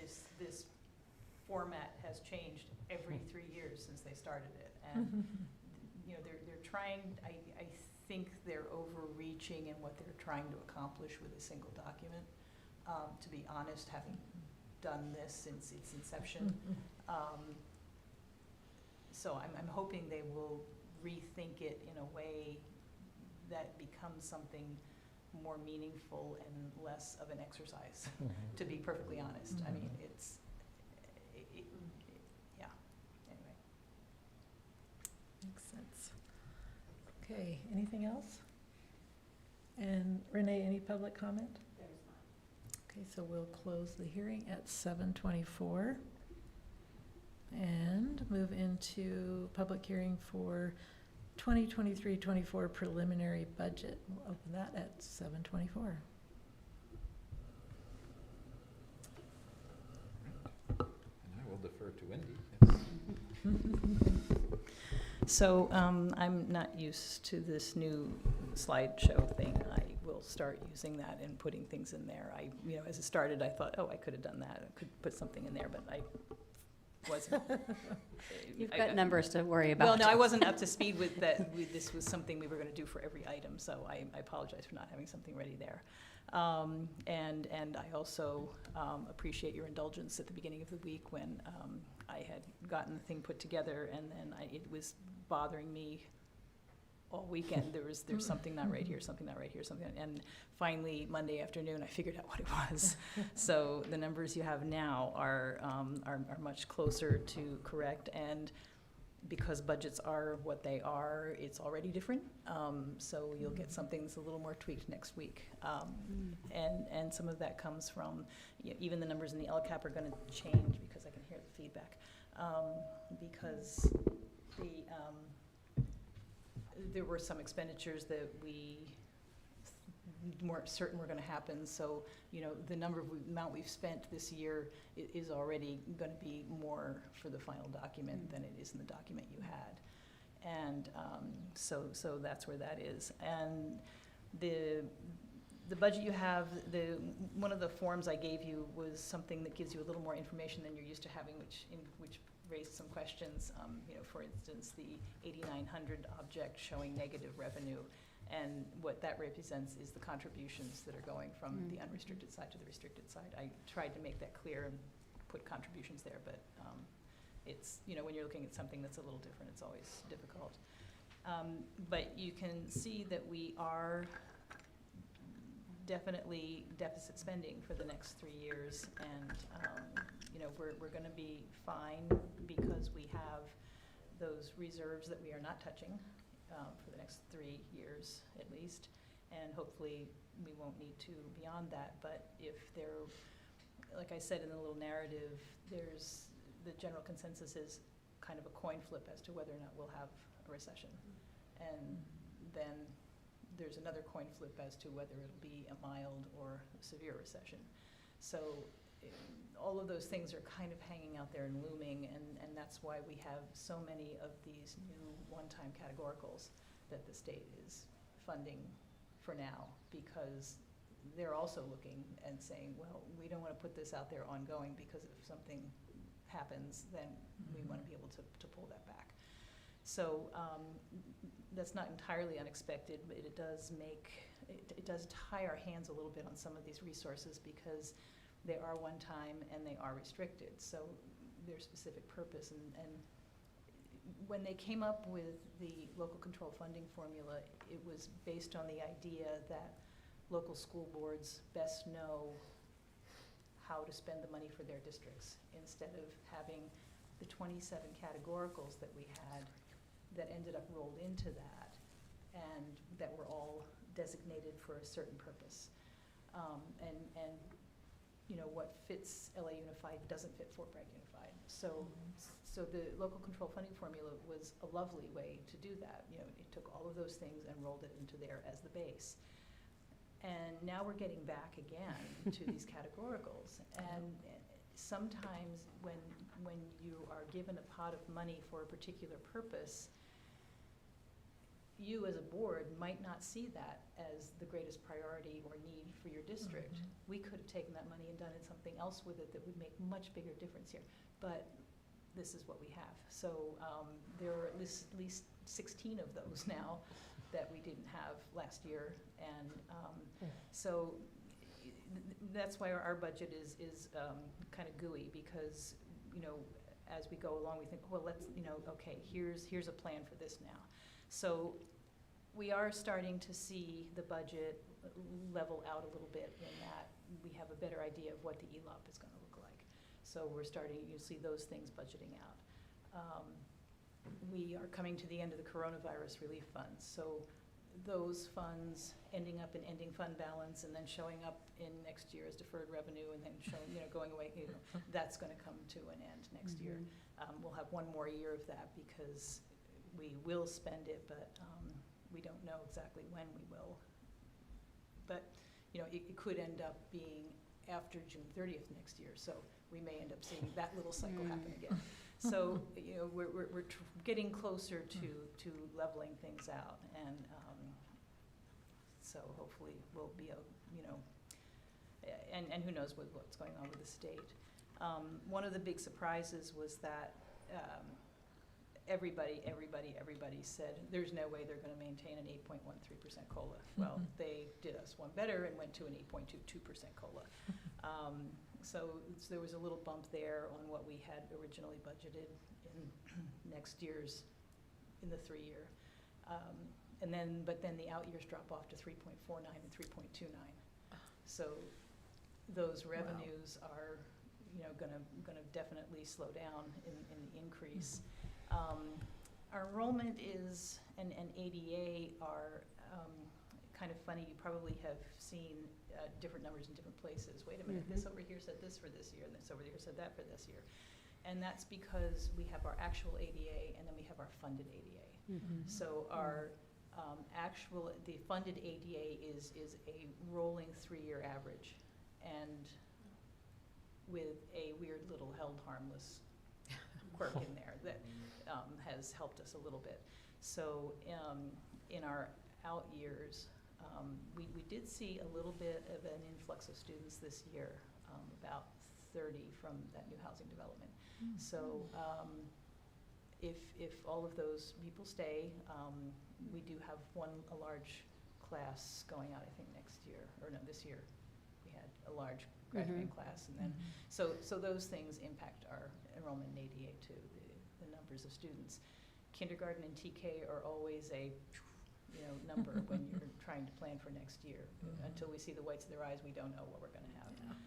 So the grades in between we can, you know, pretty much look at historical trends and see, okay, this grade, we usually drop off a couple, this grade we get, you know, the ninth graders coming back from Three Rivers because they don't have a high school program. So we have worked all of those things into this. Let's see. I was going through your questions just to see if there was something else I wanted to bring up for the rest of the group.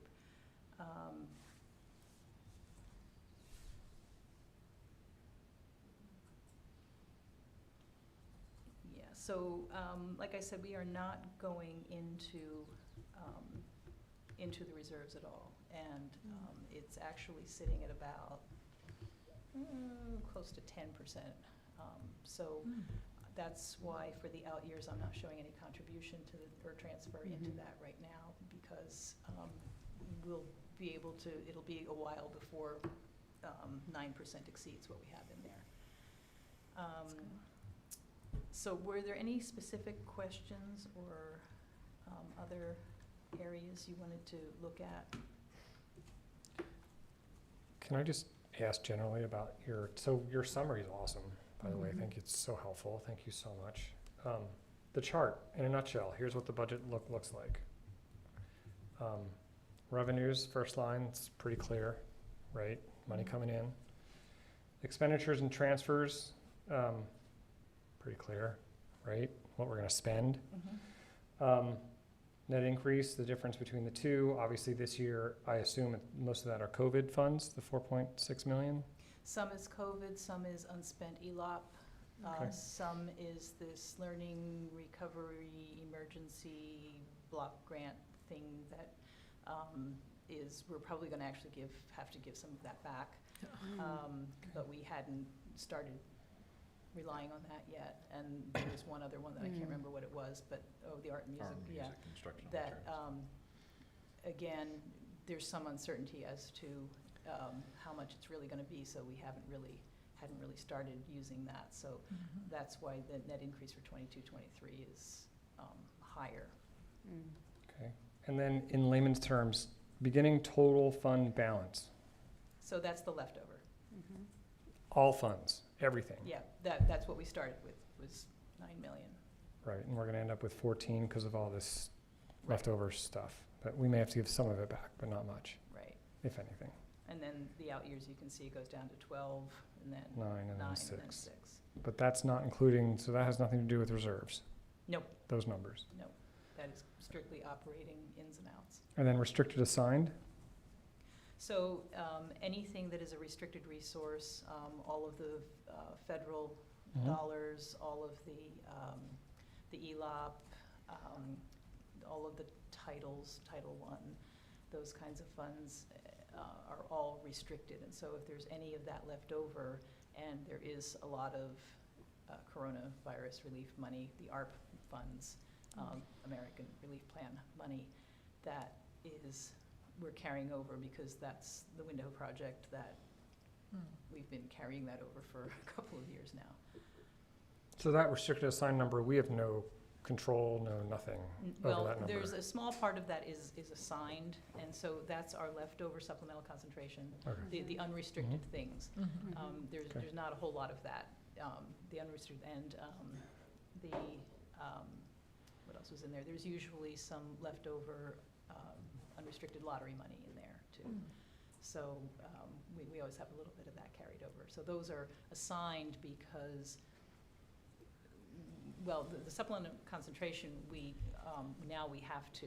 We have always kept track of that reserve because we just felt it was the right thing to do.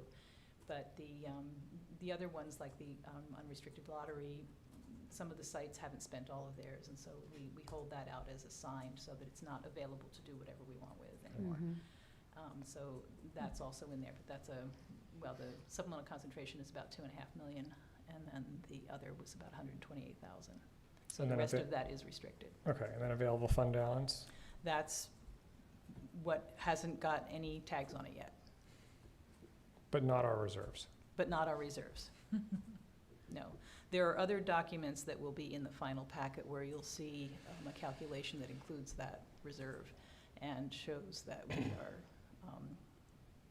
plenty healthy going forward. Okay, so let me ask a just simple, I'm just trying to go simple questions here so I can explain to other people. So available fund balance, if I'm looking at next year's budget, there's available fund balance of $2.9 million. So does that mean that we have that money to spend on social workers or whatever we want? Like what's, if it's not a reserve, right? It's kind of it's sort of a reserve, it's kind of a cushion, let's Okay. put it that way. So if, yes, although that would be more likely to come out of one of the restricted or assigned leftovers, Okay, because it's going to be a very specific purpose. So it would be some of those resources. And So if there we wanted is to some get a talk new- about some mental health money coming through Okay. too. so if we wanted to do a new track and field track, that would come out of, that could come out of the available fund balance. I'm just asking, you know, these are, Could. okay. These are just questions that these are questions I get, so. Nobody's going by. I mean, I guess I'm trying to understand, like, we have a reserve, but yet we have all these funds available for Right. what ifs. Yes, Except the clawbacks, But which we, may or may not happen. which may or may not. but you really don't know, just looking at this chart, you don't know if some of this is, because you're going to use the most efficient money first, like you've put aside some of the supplemental concentration funds because you've got COVID dollars, so you're using that first, but we really, that's kind of earmarked for different things. So is this isn't truly like general fund money, it is totally general fund money, so there is some leeway with it. Mhm. Yeah. And it's, you know, it's going to start declining, especially after the third year, but it's also, I mean, you know, like I said in here, when I started, that number was $130,000. That was not a comfortable I place. saw that. That was not comfortable, because, you know, any funny little thing could happen that would wipe that out pretty quickly. So this is much more comfortable, and it does give us some leeway to take care of things like the floor at middle school, and other things that have to happen. Because that hasn't been paid for yet. Right. Yeah, so that's And coming out of that. although actually I'm taking that out of a different fund, but it, you know, with things like that crop up, you know, we Oh, can yeah. take care of them. And not shut down a program because we need to, you know, improve Right. the floor. No, it's So- like the dry rot year. And it's also, you have to be careful with that, because if you start doing ongoing things with it, then the cumulative effect of using it over the years, you can see what happens to the fund balance here, that it's going from 14 to 12 to 9 to 6. So if it goes to 3 the year after that, and we still have that kind of restricted assigned, we're going to have not available fund balance. So, Might have 1 million. yeah, so that's, you know, that's what we're trying to kind of hold on to, that little cushion, so that if we get to that fourth year, and, you know, like I said, we do have the reserves, and so if something major did happen with the economy, you know, we could look at it, probably be more of a slope than a cliff, where in years past, we were definitely looking at cliff, if something really big happened with the economy. What is the name of the board reserves? What line should I be looking for? You should be looking at Fund 17 when you get the rest of the packet next week. Okay, so, It does not show up in the operating budget at all. okay, so when I'm looking at the combined budget summary, and I apologize, I'm just taking the time here, I just, It is not in there. total, okay, so but our total sources are almost $48 million, Mm-hmm. right? So if someone asks me, what's the school district's budget, would I I say would it's, say 37. It okay? used to be 22. So what is the real number going to be once the COVID dollars are gone? About 37. Okay. Okay, so it's increased, but will it sustain, let's say 3 years out, 4 years out? In the Is third it year in the out, we're old looking day- at well, 32. you know, So 2 years- 32 is probably a better idea, because all of the big one-time stuff will be not Okay. there anymore. So we really don't So- have a $22,000 No, or I would 20 say 30 million to 32 is Okay. a is the new number. fair number to throw out, if people Okay. want to know how big is your budget. Okay, so in the combined budget summary, it looks like we have an unappropriated balance of 2.9 million. Right. So that's that total fund balance at the bottom that if we wanted to throw a party, we could. No, no, One that's a time. gift of public. One-time party, of course, not year after year, of course. Reserve for economic uncertainty, So the state requires that school district of our size maintain a 3%. so that's that. okay. 3% of your expenditures Okay, for reserve for economic uncertainty. so our 9% is on top of this? Yes. Okay. And that 3%, the only flexibility I've ever seen with that is they allowed us to go to 2% for a few years Mm. when things were really bad. And I assume if things got really bad, they'd tell us, you need to use this because we're not giving you whatever. They might, well, I think California would have to fall into the ocean before they let us use that 3% because I don't know why, it's kind of a Okay. weird little arbitrary thing they make you have. Some kind of back office who just feels a lot better knowing it's there. I guess, yeah. But so the board required 9% is On top. is beyond that, right? And the general fund that you're looking at here is generally the operations of the district. Okay. Any other questions? And Renee, do we have any public comment? We do not. Okay. So I just have one more comment. So are there discussions happening now, since we have to plan ahead so there isn't anything crazy going on? Like, for instance, the example I've read and seen that a lot of people are using Ingenuity instead of Acellus.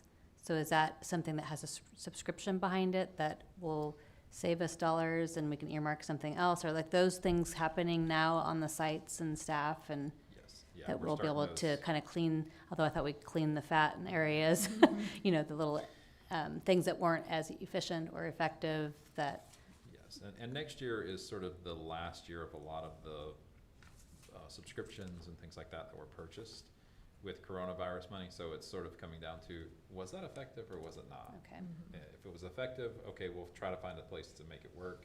If it wasn't, we don't wanna yeah, keep spending money on something that's Okay. not okay. being used well, so. Yeah. So just to drill down my point one last time. So in answer to the one of the questions about two bilingual family liaisons, it's very successful, they're being used. I asked about adding a third one. The answer was we can't afford it, but we really could. We could, but if you look at those numbers 3 years out, we have to be careful about what we add ongoing unless we eliminate something else. It would be, because like I said, the compounding effect, like if you had a party and spent $9.9 million, that's gonna make next year's 1 point. Mm-hmm. We wouldn't have a party, We wouldn't just have be a a party, one-time right, party. exactly, one-time For party. economy, And so, maybe. you know, that assigned would go away. Right, And you may decide that, yes, that is what we want to do, and that's how we want to keep that going. There are always other pressures of course. on the budget. And I'm asking these questions and They're doing good this questions. because I think we're just in unprecedented times, and I just feel like we can be Absolutely. doing a better job serving our kids. I don't know what the answer is, and I think collectively we can all figure it out, but I'm trying to figure out if there are resources available Mhm. to do that, how to do it. I just, you know, I mean, you guys see it so much more than I do. Mhm. Well, the But- needs are always high, but the hours in the day are not any larger, so that's And where the we have space.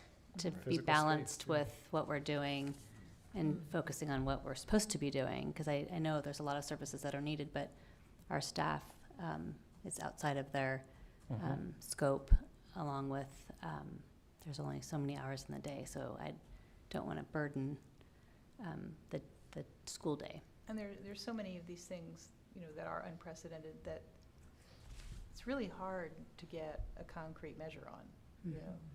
Mhm. You do it, but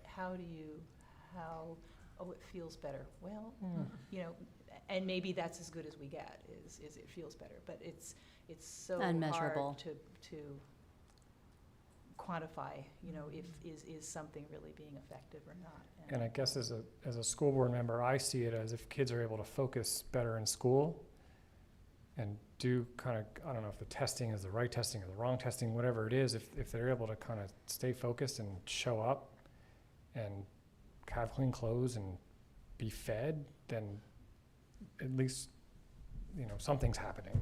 Because right now, well, it's happening with a lot of kids, but a lot of kids it's not.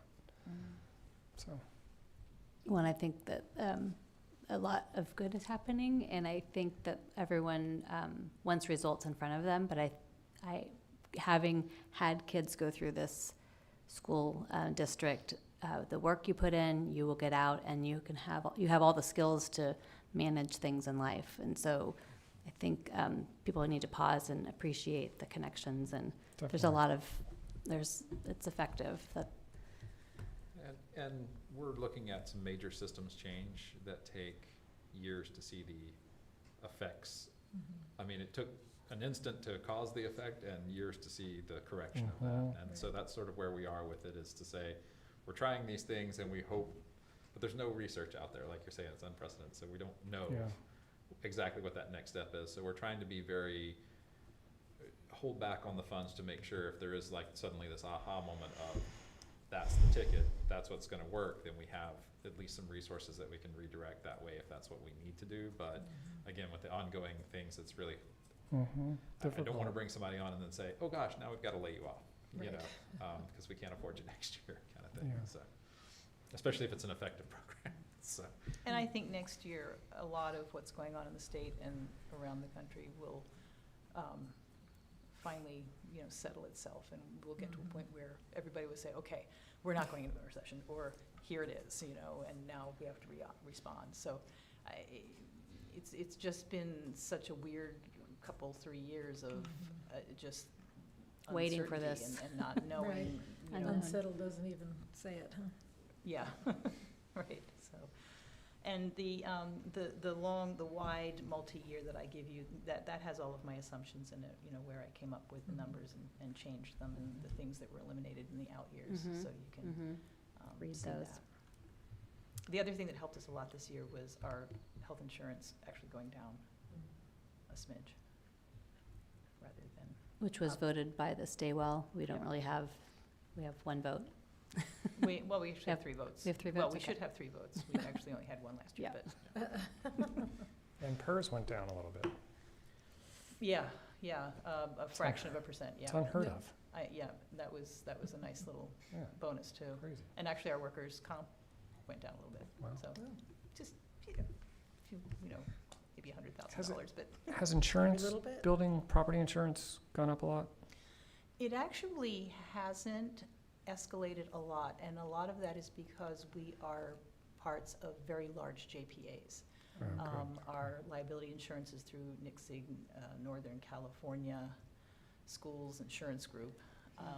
And then Signal is the workers' comp group, insurance group. And because they are so large and carry so much weight, Mhm. That's great. they are able to negotiate reasonable increases. And our experience does factor into that some as a whole group and somewhat as individuals. Like for the workers' comp, they level it out and then they look at the individual experience. So everybody's doesn't change the same. But we've done a pretty good job of not falling off of ladders, so our workers' comp rate went down a smidge. That's Yes, thank you. Yeah, So, great. Thank you. It's a big change from when you and I came on the board.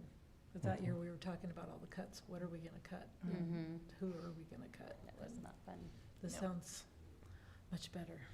So, thank you. Anything else? Okay, so we'll close the public hearing at 7:50 and move on to board action items. 11.1, public disclosure of collective bargaining and other agreements and ratification of actions needed to fund. okay, so this is the packet. The budget information in there is the same as the multi-year that you were looking at. And just opening it up here. And all of these numbers are represented in the 23-24 budget and beyond. So the assumption clearly was that this will be approved and we'll move forward. And generally, this needs to be approved before the budget is approved anyway. So you can see the impact of what that is. are required to put this packet together to send to the county office, and they scour through it and analyze it and determine that, yes, it makes sense, and yes, we can afford it, or sometimes they'll ask me some questions, but I think this clearly shows, especially with the reserves we have, that we're gonna be just fine. Do we have any questions? Nope. No? Yes, Yes. sorry. So, well, one question I have is, the TAs have already been signed by both parties. Is that Those are common tentative practice? agreements, yes, those are tentative agreements, Okay, based, the ratification by the bargaining units and approval by the board. so So you guys. both of those things have to happen before they become done. Okay, okay. So there's not another document that's signed after approval by the unions or us? Okay. Okay. Well, that was- this, Yeah, other than we update the actual contract or the bargaining Document. agreement. Right. The and- MOU, the actual MOU, Yeah, okay. and we'll sign, like I'll sign that and the president of the unit, each unit will sign it. But that's just approving what's already. Okay. So I don't have questions per se. I do have some comments, though. Is it appropriate time for that? I don't know your comments yet. Well, Let I me guess, so know. it was told to us that there's a Me Too between the teachers and the administration. Is that right? it's not so much Or a me too administrators. as the administrator's salary schedule starting point is a formula based on a particular cell in the teacher's salary schedule. So when that cell is changed, the administrator's Got it. salary So it's changes. in this proportionally. Which is a Formula. correlation Right. between the two.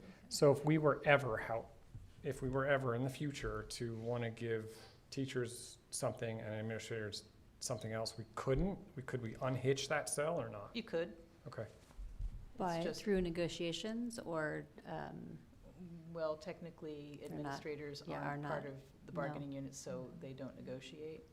right, so It's they're just historically always been that way. just And the then- practice of the district. Yeah. There's nothing in And writing the anywhere. confidential unit of classified group, they're not in the bargaining unit either, but we have always done for them what has been negotiated with CSEA. so there's not a separate agreement for confidential employees? No, because they're non-bargaining unit members. Right. Okay.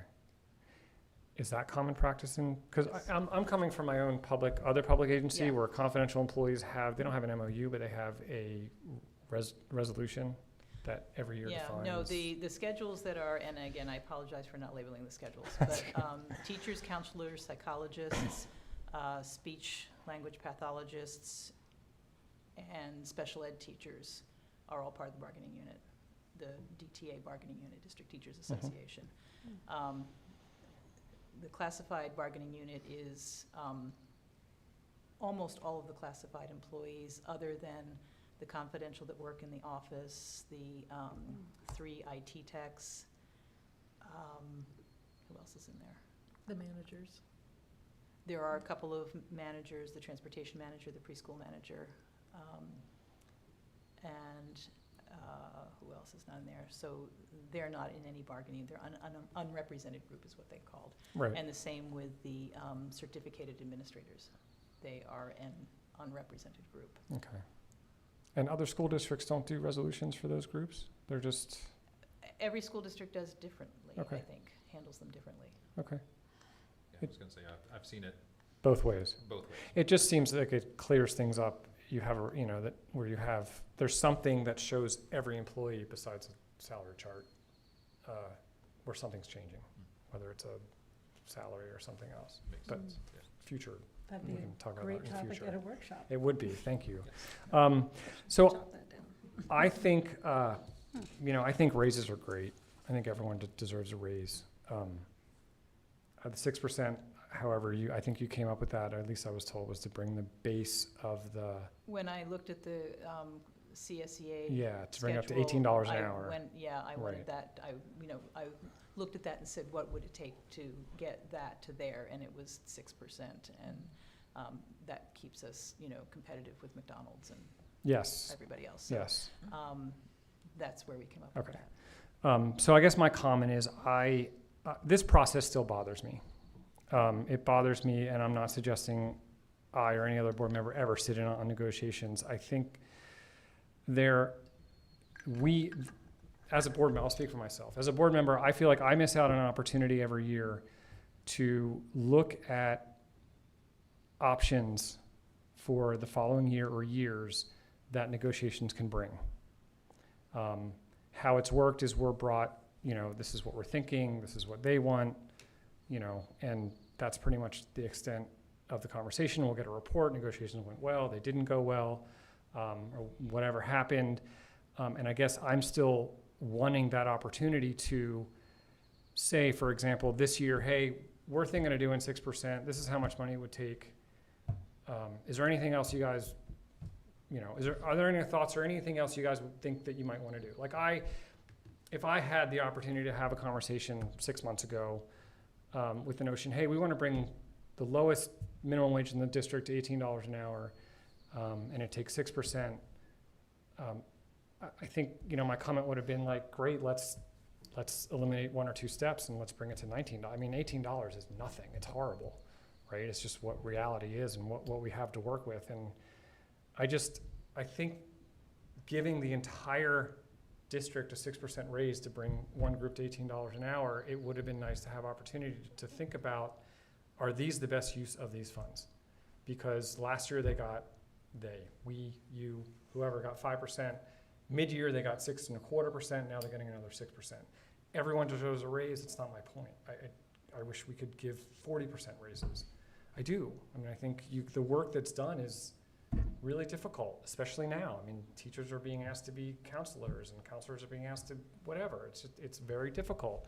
But I don't feel,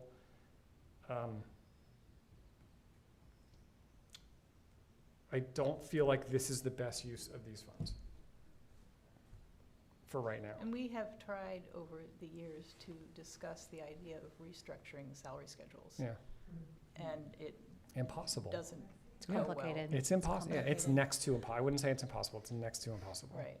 And because you're always going to end up with somebody, winners and losers. I know. And Because you look at it from your own perspective, and it's hard to do that when you're looking out for everyone. right. And I think yeah. again, I think for me, we talk about, we want to raise salaries to recruit great staff and maintain staff. Having a job in the district is probably one of the best jobs you can have on the coast. Generally you don't need 2 other jobs to survive. A lot of families have 2-3 jobs each to make a living, and that's great. That's what it should be.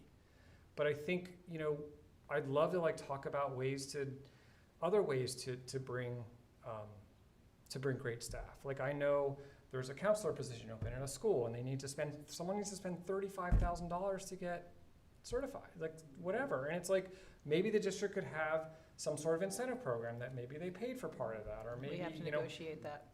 Right, and that's fine. I mean, I guess that's the point though, right? I mean, Right. all this stuff has to be negotiated. Thank you for getting the calendar thing in there.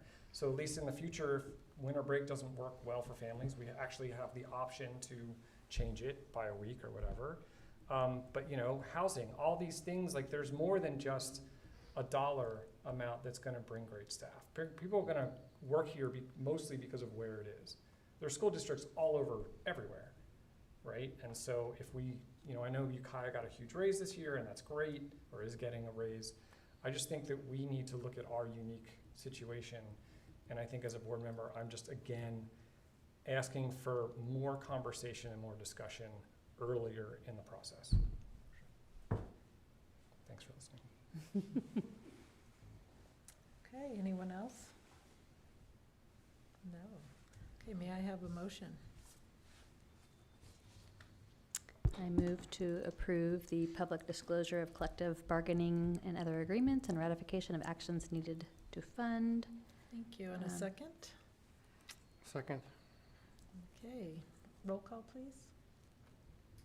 Trustee Makla, Yes. trustee Paoli, Yes. trustee Mattson, Yes. trustee Schneider, No. and trustee Babcock is absent. Motion carries. Thank you. Okay, moving on, 11.2, Resolution 2304, Budget Transfers. Sorry. This is an annual resolution that we do every year, this one and the next two after that. Basically giving the business office permission to make budget transfers to start the process of closing out the books. Any questions? My only question, this has to do with all three, and the one I asked, Okay. are these ever listed anywhere, like after the fact? Yes, when they're, well, are they? Not specifically. They're not. Sometimes. Okay. They're generally things, like I mentioned to you, where, well, budget transfers actually happen every day. We move money, we increase the Mhm. budget here because we hired somebody, or we change the budget there because we hired somebody different, or something like that. Transfers between funds generally do come before you because they are usually bigger things. So, for instance, the transfer from the general fund to the board reserve fund, that was something that was approved back at second interim. So, yes, in that sense you do, but as far as regular operational things, you will see them and approve them as part of the budget or the unaudited actuals, because not this year, but in some years, we have to make a contribution to the cafeteria fund. So that's kind of an operational transfer that happens, and you see it, and as you approve the unaudited actuals, that is part of that. Other things that happen is we will allocate some of the nutrition services expense to the preschool fund, because it's a whole separate self-balancing fund. So again, those are kind of operational transfers that become part of the unaudited actuals. So you, in that sense, you do see them as contributions or transfers in or out. Okay, thank you. Thank you. Anyone else? Any public comment, Renee? No. Okay, may I have a motion? Make a motion, we approve Resolution 2304, budget transfers. Okay, thank you. And a second? I will second. Okay, roll call, please. Trustee Paoli, Yes. Trustee Makala, Yes. Trustee Schneider, Yes. Trustee Mattson, Yes. and Trustee Babcock is absent. Motion carries. Thank you. Okay, item 11.3, Resolution 2305, interfund transfers. You basically said you covered it. Do you have anything to add? No, it's the same kind of thing. Mhm. It's, Yeah. the ones that I explained to you are the Right. most common ones that we did. Okay, and questions? Okay, may I have a motion? I move to approve Resolution 2305. Okay, and a second? I'll second. Thank you. Roll call, please.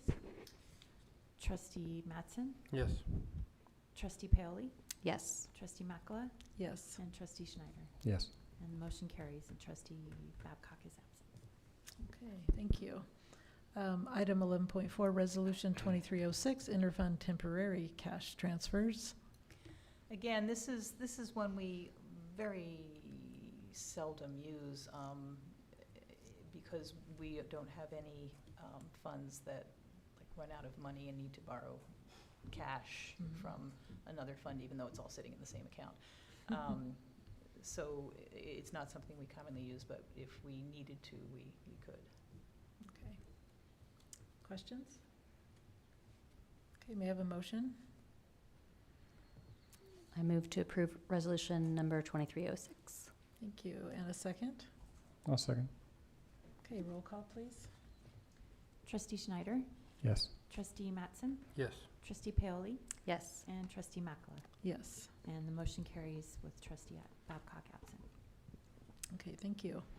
Item 11.5, contract for professional development services, Kelly Smith. So I think I know all on the educational side of the house, we all agree that Kelly Smith is integral to the forward motion that we're making with things, and she's done a really good job of supporting our teachers, earning their trust, supporting our administrators, and earning their trust. Would love to continue the services that was outlined on the agenda in a very nice format. She also included a nice PowerPoint that Mhm. showed in detail kind of what each of those services would look like. Excuse me. Yeah, it Sorry. was very well done. Yes. Are there any questions? Has the rate changed? That was I remember it being very similar to this, so, It's exactly the same amount as we approved Yeah. last year, and I don't think she's even used the full Not quite. contracted amount there, so. I know it's not in the contract, but it'd be great if she could present to us at some point.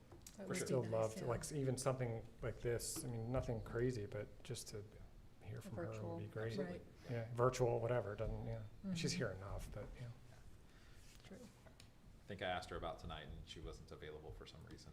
She said, "I'd love to, but," so I'm sure we'll get her down here in the fall for Yeah. something, so. Good. Okay, anyone else? Nope, and any public comment? No. No, okay, may I have a motion? I'll move to approve the contract for professional development services with Kelly Smith. Thank you, and a second? Second. Thank you, roll call, please.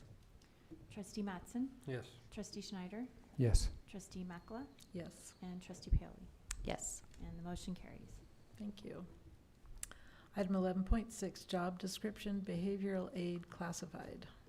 Okay, so this job description is necessary as we're taking back on the therapeutic support program, the TSP program. When it moved to MCOE, they created this position, and so the choice would either be to bring those aides back on our aid schedule, but they require a lot more training, and there's a lot more skills that go into it. So it's a very different job than our aid. But the law also required that we bring those employees back in at the salary that they were making with MCOE and maintain it there. So we just said, it really makes a lot more sense just to create a job description that's separate from, Yeah, and really outlines this job.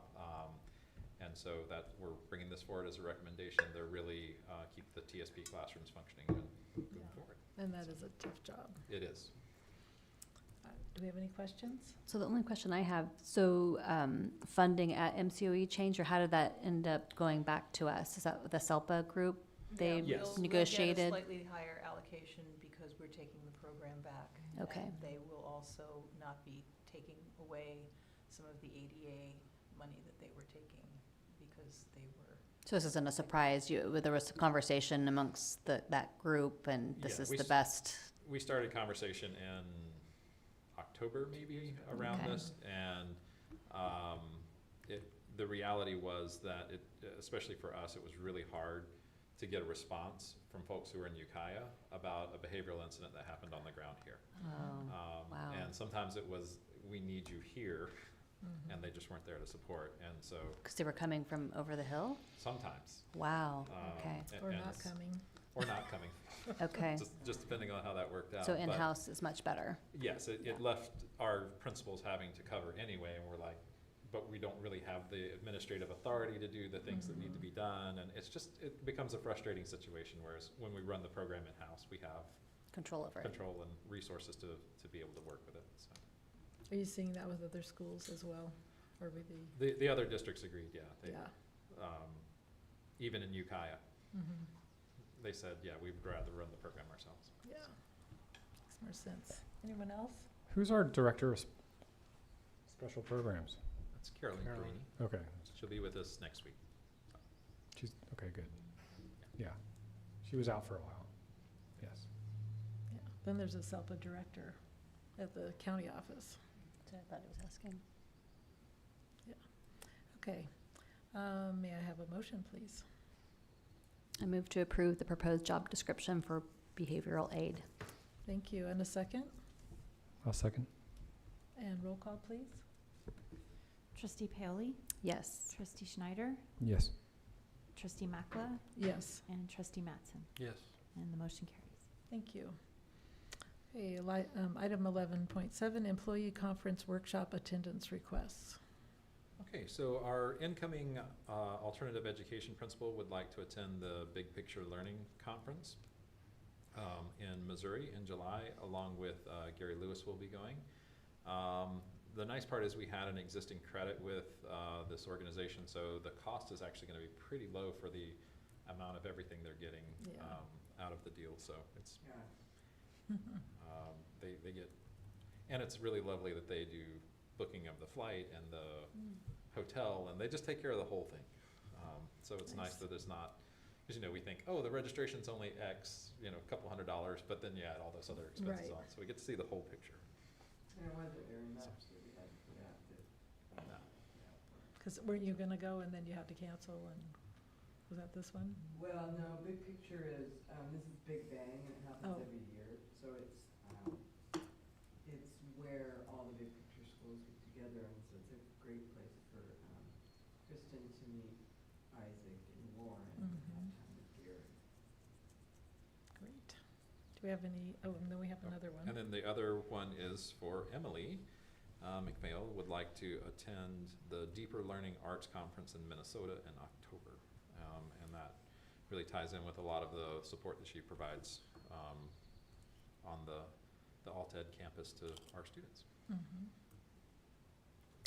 So these expenses, they're just estimates, so this is enough information for the business office? 'Cause some of them have flight information in it, but it's not really populated out, and then some have meals, some don't.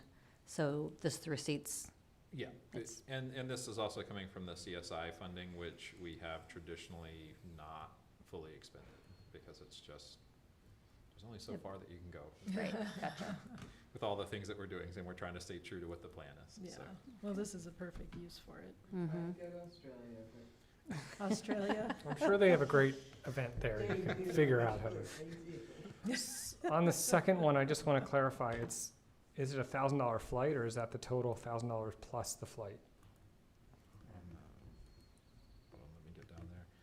So this is for the Deeper Learning Conference. Yeah, Um, I just, I think that the total is roughly $1,000 plus the plus flight. whatever the flight is, Yeah. okay. Okay. Right, can I have a motion, please? Let's see. I move to approve the employee conference workshop attendance requests. Thank you, and a second? One second. And roll call, please? Trustee Schneider, Yes. trustee Paoli, Yes. trustee Mattson, Yes. and trustee Makala. Yes, The motion carries. thank you. Okay, item 11.8, school plan for student achievement, alternative education, 2023-24. Right. Come on up. Come up here. Sure. Have a seat. Do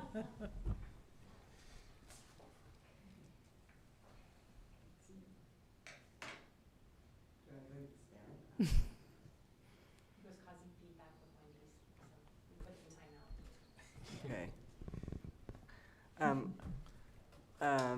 Our site plan, our school plan for student achievement hasn't changed a lot for next year, except for I won't be there. But the one thing that we are going to expand on is our internship program. So that we're hoping next year we have most of our kids out on internships. This year I think we ended up with maybe 25 kids out on internships, either for most of the year or for part of the year. And we did, mock interview day, and so some of our kids got internships out of that. And we had a lot of success with kids who we had a group that went down to Fortunate Farms and learned about a lot about the native indigenous Hawaiian culture and the Pomo culture, and participated in different things with that, and kids that were, working at the motorcycle shop, and a couple of kids actually worked with a gentleman, Richard Niels from Fort Bragg Electric, that were working with him on the weekends, and he bought them tools, and he taught them about construction and taught them about, using a tape measure, and he had a whole curriculum, and he is hopefully going to, hopefully next year, try to figure out a way to bring that on campus. So the focus for next year is to, with the help of Lily Tichnen, the career and college person, to get more of our kids involved in the process of having internships. Yes. Does that work like a work permit? The internships are part of big picture learning, and so they're not, what this gentleman did with these two kids, what Richard Niels did was he wanted to pay them, but most internships are just volunteer time. The kids have to, it's all about going to a place where they're interested, what interests them out of their interests. And so they have to do a cold call to the place. They have to do a shadow day. And then if things work out and they do an internship, they're supposed to do something that will benefit the business somehow. You know, that it's not just a project in a vacuum, that it's whatever it is that they may really need. And it gives the kids a chance to learn about the job, learn about the skill, or learn that they don't want to do it. We had a kid that was doing an internship down at a barber's and went, yeah, I don't want to do that. He learned to do more. So they're not paid, and it's not work experience. It's really all about learning through your interests and going out into the community and being part of the community, which is a big part of big picture learning. So they don't actually do any work, they just do like an observation? No, they do work, but they don't need a work permit to do it. It's during school hours, and they're not getting paid. The work permits if What they... if they cut their finger off or something like that? Well, there is insurance and liability stuff that they have to sign. There's a whole sheaf of paperwork around it. So it's just not, here, we'll send it out. Right. The mentor has to fill out a huge, packet of paperwork. Our students have to, parents are involved, so that everybody is all on board. They have to be fingerprinted if they haven't. The people, where they're doing the internship have to be fingerprinted. And so it's a whole process. And it's part of your school program. And it's during part the of our- school day. So It's during the school day, yeah, If kids go out on a sports event right. or a field trip and somebody gets hurt. Same It's thing. the I same mean, thing. it's part of our school day. The goal is on Tuesday, Thursdays, kids who have internships are learning outside of the school building. They're learning at their internship. It's part of the school day. We have a program called Emblaze that tracks the kids that the mentors can use to do evaluations. Our teachers can use to be in contact with the mentors, be in contact with the student. It tracks the student so that if a student's not where they're supposed to be, then the teacher knows, and they have to check in. And it gives kids. It also has inputs of all different kinds of jobs in the area, and kids can look through it and see, well, that interests me, who do I need to contact? And it's all on an app on the kid's phone and the teacher's phone and on the computers. So it's a way of tracking their attendance, but also a way of involving the mentor in the whole process. And that's part of our program. And Sounds great. yeah, it's great, and it's expanded, and we have kids that did things they didn't think they'd like, and some kids that discovered that all the time that they talked about being a barber they hated. Does a business have to have certain requirements or certain parameters to be Not considered? really. I mean, they couldn't, it's like we can't send them out to a cannabis dispensary. But there's not really, they have to pass a background check and they have to be willing to do it. And so, they could do it at a hospital, they can do it at a doctor's office. We had a girl go to a vet's. They could go to a restaurant. Yes, they can do a restaurant. We've had some kids do that. We've had some kids do nail techs. So there's not, it's just as far as, is someone willing to do it? And I would imagine that sometimes it could lead to jobs. Yeah, I think sometimes it has led to a couple of jobs. We had a young man that was, did an internship welding, and the welder started to pay him, and he got a job through that. And some kids have applied to jobs through their internships. So it's great. It's wonderful. It's the kids are really respectful. We had some go to Redwood, and they don't always work out, but that's okay. They have to, if it's not going to work out, the student has to go and do an exit interview to great. to talk about it. Yeah, and so it's been really great. It's been really great for kids to go, oh, I can do that or not do that, and they don't have to be inside the classroom, which is huge for a lot of our kids. So that's our big push for this, well, our big push for next year is to continue to expand those opportunities. So do the students cycle through internships, or is it for the whole year if it's working out? Or and what's the time commitment for the It could business? be as little or as much? Yeah, it could be a year. They could love it and stay a whole year. They could stay 2 weeks and go, yeah, I know this isn't working. 6 weeks, 8 weeks. It So just it's flexible. it's very It's very flexible. Yeah, Okay. yeah.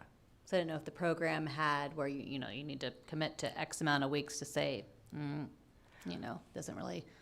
It doesn't. No, we would like kids to commit to 6 weeks because that's long enough to see if you really like it. But there's been instances where kids knew right away, and the mentor knew right away that it wasn't a good fit, and they still have to go through the process of exiting the internship. So they're learning skills however way they do it. They're learning Very what they flexible. love, how to properly get an internship or an interview for a job, how to exit something gracefully. And they get a lot of help. The teachers are there to help them. So With the words. yeah, Yeah. yeah. So are Awesome. they moving toward every kid having an internship by the time they graduate, have had at That's least one? where the goal has not been. It hasn't been a requirement they have an internship, but we have talked about making it a requirement to have at least one internship before you graduate as part of our requirements, so that every student gets that experience. Yeah. And even the middle school students do. They don't do internships necessarily, but they volunteer to the food bank, and they are. They were going to volunteer at the Humane Society, but there wasn't enough time, so they kind of do it as a group. But they're still, it's still getting out there into the community. Great. Yeah, yeah. So the goal, I think, will be to put that as a requirement in this coming year. Good. Any other questions? No? Any public comment? There is no. There's not. Okay, may I have a motion? I move to approve the 2023-24 Alt Ed Campus school plan. And a second, please? I'll second. Thank you, and roll call, please? Trustee Mattson, Yes. Trustee Paoli, Yes. Trustee Makla, Yes. and Trustee Schneider. Yes. And the motion carries. Okay, thank you, Renee. And thank you, Connie. Thank you, And thank you, Lundy. I think I'll be back. No, I think I have. I think we'll say good evening. Next week. Oh, yeah, you have to do, oh, right. Thank you. Sorry. Thank you. But Lundy, yeah, thank you. Enjoy your no kid summer. Yes. And tell know you- Joe thank you again. Okay. Moving on to information and discussion, item 12.1, FPUSD Board Bylaw Review. And did anyone have anything that stood out or thought should be changed or? I think everything was fine except filling vacancies and maybe the limits of board authority. I don't actually. Let me look. It still had old language because I believe we updated to say that the district would pay for the campaign statement, That's what I wrote down too, um, on bylaw 922. to allow that not to be a burden for the general public to apply for this wonderful job that we volunteer a lot of time. I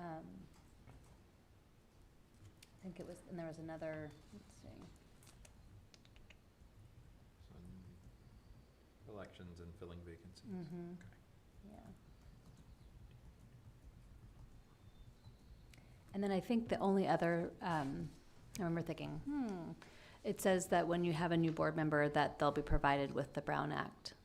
And so I don't know, we don't really have, there's not, in the old days, there was a book. So I don't know if that's on a website or it should be annually. We should maybe get it sent out to us just to keep things, We it's absolutely can. cumbersome. It's pretty long. I think what legal, there's one of the law firms that puts out a really nice Brown Act Concise. update every year. Mhm. Okay. And it's just, here's a summary of any changes, if there were, Mm-hmm. very rarely are there huge changes to the Right. Brown Act. But And it's digital, probably. yeah, it's digital, so Yeah. it's an Nice. easy reference that you can jump back to, search into. Right. It would be nice, I wrote the same too down, that's funny, that, I don't know if we put that in there, but the board president with any new member would go over the Brown Act. I mean, if you just get handed, oh, here's this, read it and make sure you don't break any rules. It's kind of vague if you haven't experienced any of that, so I don't know, it's probably nothing we put in, but maybe be mindful of in the future. And I think, we've all had exposure to a training, and those are super helpful because it actually puts in real, acts that Right. your role as a board member. And I do like the review of the qualifications to be a board member. There, and then our limitations of being a board member. So during COVID, a lot of boards, I think, kind of went outside their role, and now they're really paying for it. And so it would, it's very short, let me just. It was in the very beginning of one, just to concisely keep people focused.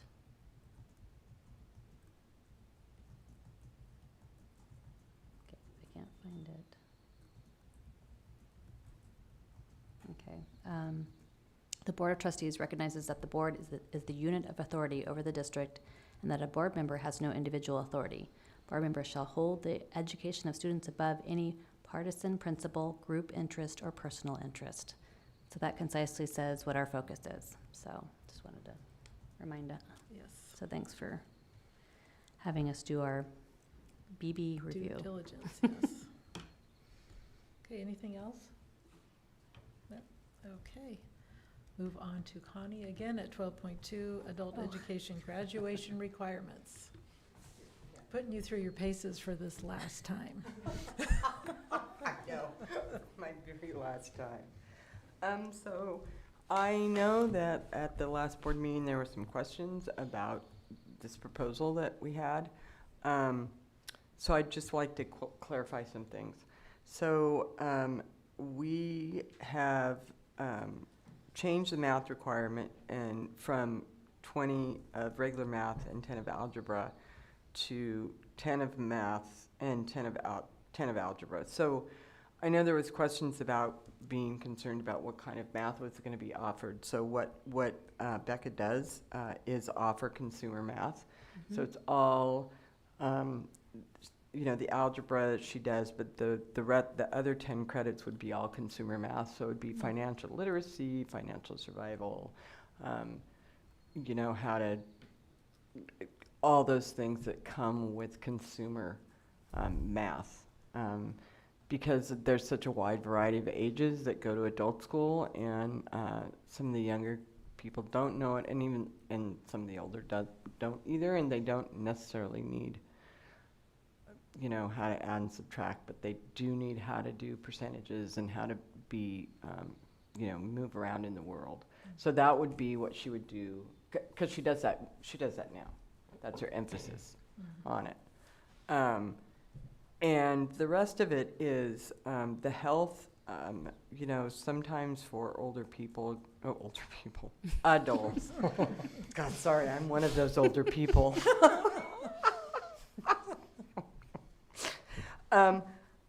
there's not such an emphasis on needing health or on needing, 65 credits of elective is a lot. And when you're an adult trying to do a job and have a family and then try to figure out electives, it's a really hard thing for them to do, and sometimes it becomes a barrier to getting their high school diploma. We don't have a lot of ways to offer it for students in adult school, so a lot of times they have to kind of figure out what they could do or take a class at the college, or or it becomes that they give up because it's just too hard to figure out. And as you'll see with the other schools, most don't offer elective credit, or if they do, it's, one is 60, but, most don't. So we just are asking to lower that to 30. That's more doable for a lot of adults going back to school. And the rest of it is, staying the same. The English is the same. The science, the social studies, we don't require PE anyway.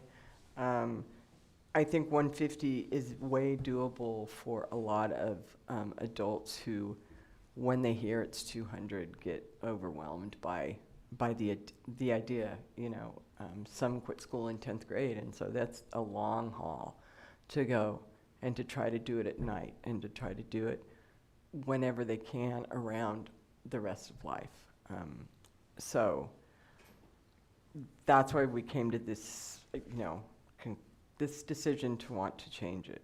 But I wanted to assure you that the math is consumer math.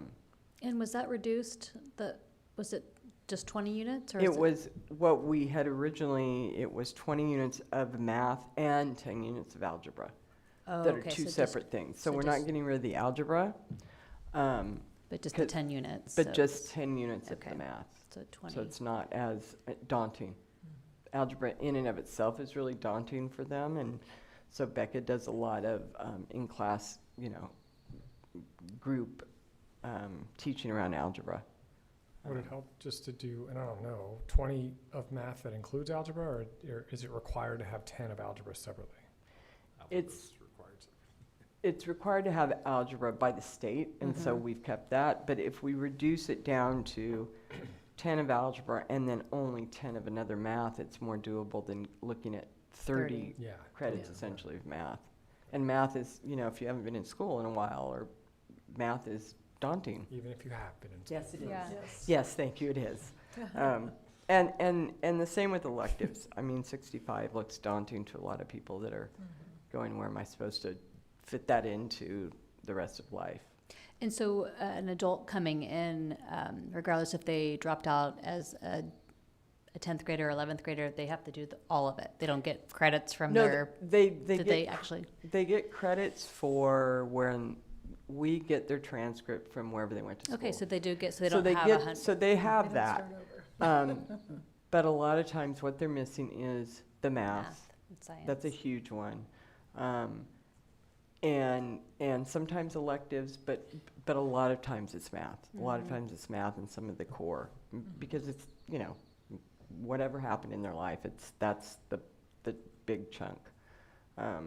So, and some come to us with having come from Mexico and are wanting a high school diploma, and so we translate as much as we can that will work for going to school in the States, but a lot of it doesn't transfer. So those are people that are starting from, sort of the bottom. So on the electives, is it possible, like a lot of degree completion programs for colleges even have life experience units? Because based on things that you've done? We do that. A lot of the time it's life experience, because that's the only way they can get elective credit. But I don't think 65 electives is a crucial. I think No. the core is what's crucial. I think having elective credits, if we're going to have some, we don't need 65 of them. 30 is, I think, enough, which is why we didn't really cut anything else out of the science, social studies. And I also think the math is prohibitive with 30 credits of math. It's usually the stumbling block. Yeah, for these it's the kids, big for stumbling block. adults.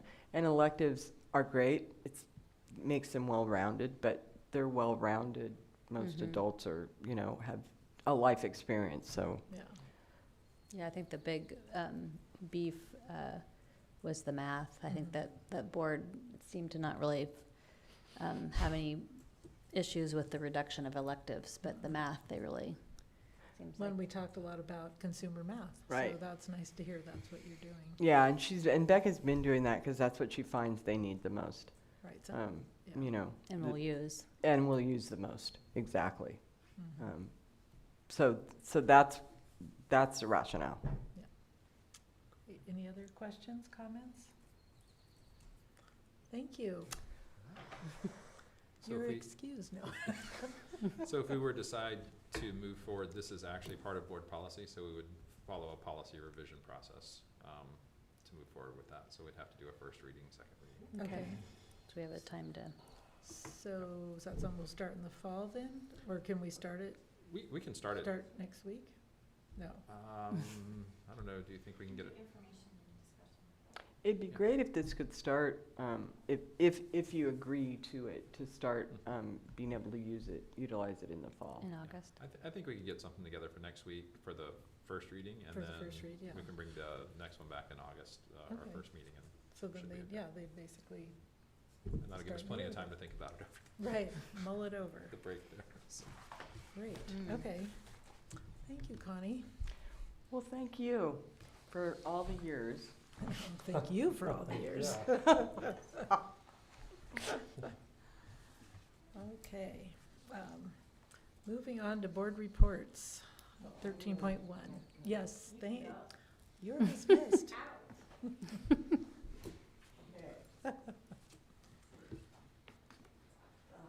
This wasn't your last act as an employee of the district, was it? You still have another week at the, This isn't my last act. like, your last work act? This is like your not work function, or are you done now? I work next week. Okay. Yeah, Should no, be I a work, visit. yeah, no, it's not my last. Your Our last, very last day. You know, I'm meeting with the new principal, so, Mm. Oh, good. yeah. So no, Your it's not my boots final. are still on the floor. Yes. Bye, guys. Good night. Thank you, Connie. Okay, does anyone have anything to report? Oh, I did a couple of Dana Gray Parent Club meetings. Looks like they're pretty well in hand and making their transition plans for life after Cindy Whitlock. Yeah. People that have been there for a long time. In fact, it sounds like she, in a pinch, might even come back and do it again, so. Hmm. Who knows? Went to the Dana Gray open house, great, was well attended. One thing that really impressed me was, I know back when I had my last in Dana Gray, half the classrooms were dark, and in this one, I think there was maybe 2 that weren't open, so the participation rate was great. Oh, good. And like most everybody else in the room, we did the awards night at the high school, the scholarship night, and graduations at TLC, Alt Ed, Fort Bragg Mm. Middle School and Fort Bragg High School. We're busy. Mhm. Anyone else? No, you have nothing. You don't. You go next. You're next in line. I don't really have, You don't add, you don't have anything to add? no, nothing to Okay. add. Nothing to add. So I went to the similar events as Jerry. In addition, the senior boards, which are really fun. And then the FFA awards where they're always, it's a little extra long night because you've got middle school, but it's pretty cool that they're starting that young and moving along because those kids are happy. And I also did Redwood Middle School Dana Gray Open House and Scholarship Night. So all those same events, which are, I wish that was spread out more because I wanted to go to the Pied Piper, I wanted to do this, I wanted to do that, but I also had other obligations, so I'll let you. Well, I Sure. did most of the same ones. I had family obligations that prevented me from going to a lot of open houses this year. I did go to the middle schools, and it was the same night as scholarship night, so I had to get there Mhm. early. I was kind of tag teaming Joe. We were like, I'm like, oh, there you are again. Well, there you are Yeah. again. Actually got to really talk to the teachers because the parents hadn't shown up yet. It was really nice to spend a little time with It's a little lighter. just about each person, yeah. I hear they got a lot more later, but, Mhm. and then on to scholarship night. But the freshman interviews for the freshman seminar class, I did that, and that was really fun. It's always fun. Always Mhm. get a kick out of it. But these kids were really on it this year. They were, Taking it seriously. one young man, well, maybe not so much, but all the other the ones that we had, I think we did 7 actually. And yeah, very impressed with them, but it's always fun. So, A lot of extra work, trying to get all of that oh my goodness. behind the yeah. scenes, so I appreciate all of that. So it's really fun to be Yeah. part of the celebrations of everyone's work. It was, yes. So I just That's wanted to make a one note, benefit. not on things I went to, but more of an experience I had teaching a class. So I taught a college class over there at the high school, just for high school kids, and it was just great to get that perspective. What kids are like, high school kid or teenagers are like at 8 o'clock in the morning. And just kind of working with them through a semester and developing that relationship and seeing the individuality of all the kids. And I really wasn't a part of the high school community at all because I was a college employee, but just glad I had that perspective. And I think it helps. Mhm. So I know a lot of you have worked at districts and have that already, but I've never been in education, so. Are you gonna do it next year? I don't think it's slated, Oh. but hopefully in the future, yeah, hopefully. And you saw just one population, I did. That's true. so, College-bound population, which is Yeah, a very it's in a- specific population. so a yes. different experience. Very than, different. Every classroom. Yes. Yes, and some for sure. Okay, so advanced planning, suggestions for future board meetings. We've brought it up several times about having a workshop before our first August meeting. But now we do have the equity trainings, which are 4 Saturdays. Which I haven't seen that yet, so is that something that's, So I included on it our was in the update. update. oh, was This it an past update? week. Yeah. Okay. Yeah, the last specific Friday's dates. update. And it was Hmm. September 23rd, November 18th, January 20th, and March 9th. So I was thinking that we should be able, maybe tell Joe next week, so you can set things up with Nicole. So I'll send an email to Kathy, but if we can commit to those. I don't know if you want to add another Saturday in August or something. Seems like a lot. Yeah. What are your thoughts? So are those dates set? No, we can still talk to Nicole, those are Staff proposed. blog, which is And funny. it was in the I update. never got the Yeah, update, okay. because I figured there wasn't an Fridays. update because No, it's not. graduations. Maybe I just left your, I apologize if I left you off. I will get it to you right now. Yeah, I don't, Yeah, do you mind forwarding it? I thought, well, yeah, we probably don't need an update because it was a busy week. I don't blame them. No, I really put effort in, I mean, it wasn't a great update, but it was- Yeah, I don't, I tried to get those dates out because it was, was it the same time that you sent it? Shortly, it was Saturday at noon? Yeah, it was When I June got- 10th. Yeah, I only got, the staff Saturday. blog. I'm Huh. sorry, I didn't get it either. weird. But Mary, Let's maybe you see. can forward it to us. I can, but it does say to me, Scott, Diana, Gerald, and Kathy. Yeah, I so see, I Yeah, see Yeah, everybody no, on there. sure. I will forward it again right now, so. That's Maybe weird, huh? that is weird. Weird things do happen with Gmail on occasion, I must say. For sure. Maybe it's in my spam. I don't know. I didn't see my spam. That would be weird, but yeah. That would be weird. So Joe, you're gonna send that? I'm resending it Yeah. right now. Okay. so Thank you. it doesn't slip away. Alrighty.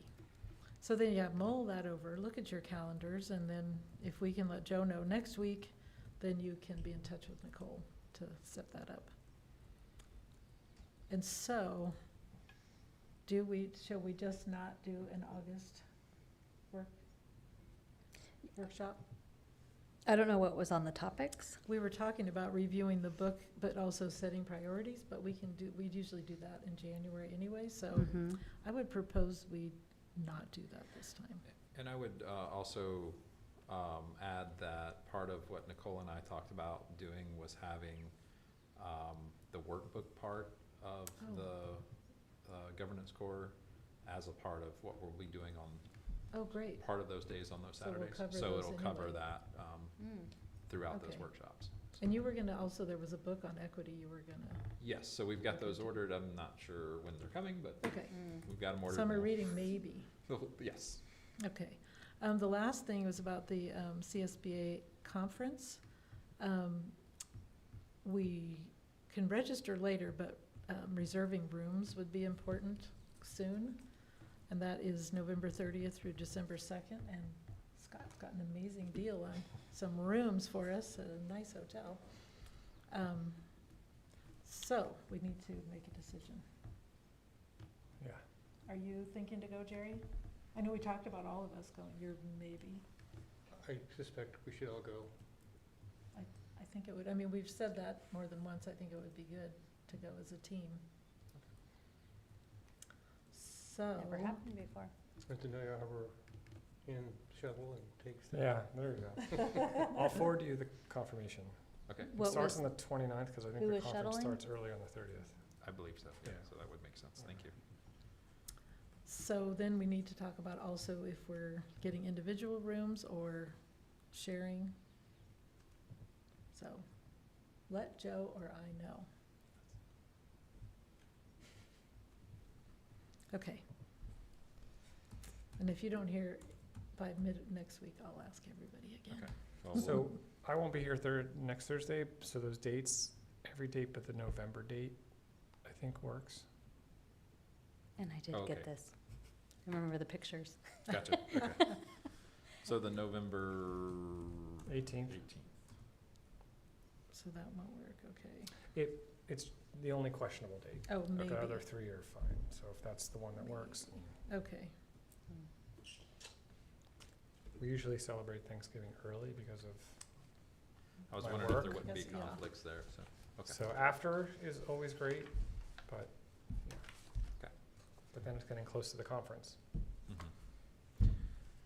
Well, and I'll talk to Nicole. I wonder if she was talking about being at that conference too, so I wonder if we Oh. couldn't Oh, Ooh, there you, slip something in. just, that'd be great. Dovetail right That'd there, be great. yeah, yeah. I'll If ask she her has about time, that she kind of. probably has a lot of networking and things to do there, but For sure, but maybe if we went down a little early, she could spend an evening with us or something, you know, Okay. like, Oh, there's something we could work out, so. great. have Great dinner or idea. Did you something. send the right email? I got one about that's titled updates. Mhm. Yeah, I just December sent that or- to you. Yeah, um, because I couldn't, you just resent it. That I was don't the remember dates seeing on the it? picture, so I don't know what happened to mine. Yeah, Must I have did deleted get, it I did get it, but quickly. last week felt like 2 weeks. So I think I forgot I read it. It really Right. was a busy week last week, so. No, I got that. Oh, gosh. Okay, so we will let Joe know about the conference room Dates. situation, Oh, if you okay. want your own Oh, room, there you or go. I can share, I don't need. I can don't- share as well. I think Kathy's open to sharing, so I don't know. There's probably no rooms with 3 beds, though. Hmm. So, but we'll look into that. Okay. Anything else for advanced planning? So I did bring, I had written down governance handbook, and I'm still willing to look through to try. Just briefly, most people do have a 12-page governance handbook, so ours Mhm. isn't too far out. But I did see the life of a board member, and it might be nice to have 1 or 2 sheets that I'm still finding parents, and you know, I'll talk to a staff member. You know, like, well, when you give something to me, that's really not, I'm not like the go-to person, and they still don't understand that we have our own sites and what really what our role is. And so it'd be nice to have like a 1 little page. And then also with that, like I saw a sample, it shows like what your obligations are every month. And Oh. so anyone looking to be a board member, they would know what they're getting into. Yeah, that's a great idea. So I'll, I think like doing it and then maybe picking someone else to review it, and then we can just present it at a meeting. We may not really need a workshop. Okay. Um, Do you want, I per can se. work with you on that? Sure. Okay. And then I had a number of outside questions about temporary employees, specifically like board policy 4127 athletic teams. And I read that, and I don't know if that's something that we should make sure that we're following the procedures, and maybe considering adding like an exit interview when there are temporary employees. There might be just, since they aren't staff members, just little tweaking, that conversations that can happen at the end that would make them a stronger temporary employee or a coach. I just find that that's repeated chronically since I've been on the board. There's always some little somethings, and with a conversation, it may resolve instead of having it build. For sure. So it's just something Understood. that was on my mind last month. Okay. Anything else? And I just wanted to, one last That's comment. totally fine. So with the budget and all this coming forth, and then Scott's always gives an interesting perspective of budget and not budget, but I do understand that, like with negotiations, the pulse of it really is what the county negotiations is going forth. So I do acknowledge that our participation is, or our role in that is complicated, but it is difficult to, I just want to acknowledge that I'm listening to his frustration, but like how to get ahead of that, because it really is the pulse of those negotiations are often what's happening in the county. Right. And anyway, I just wanted to acknowledge that that's a chronic frustration with Scott. And I'm listening. Okay. May I have a motion to adjourn So moved. and a second? One second. All in favor? Yes. Yes.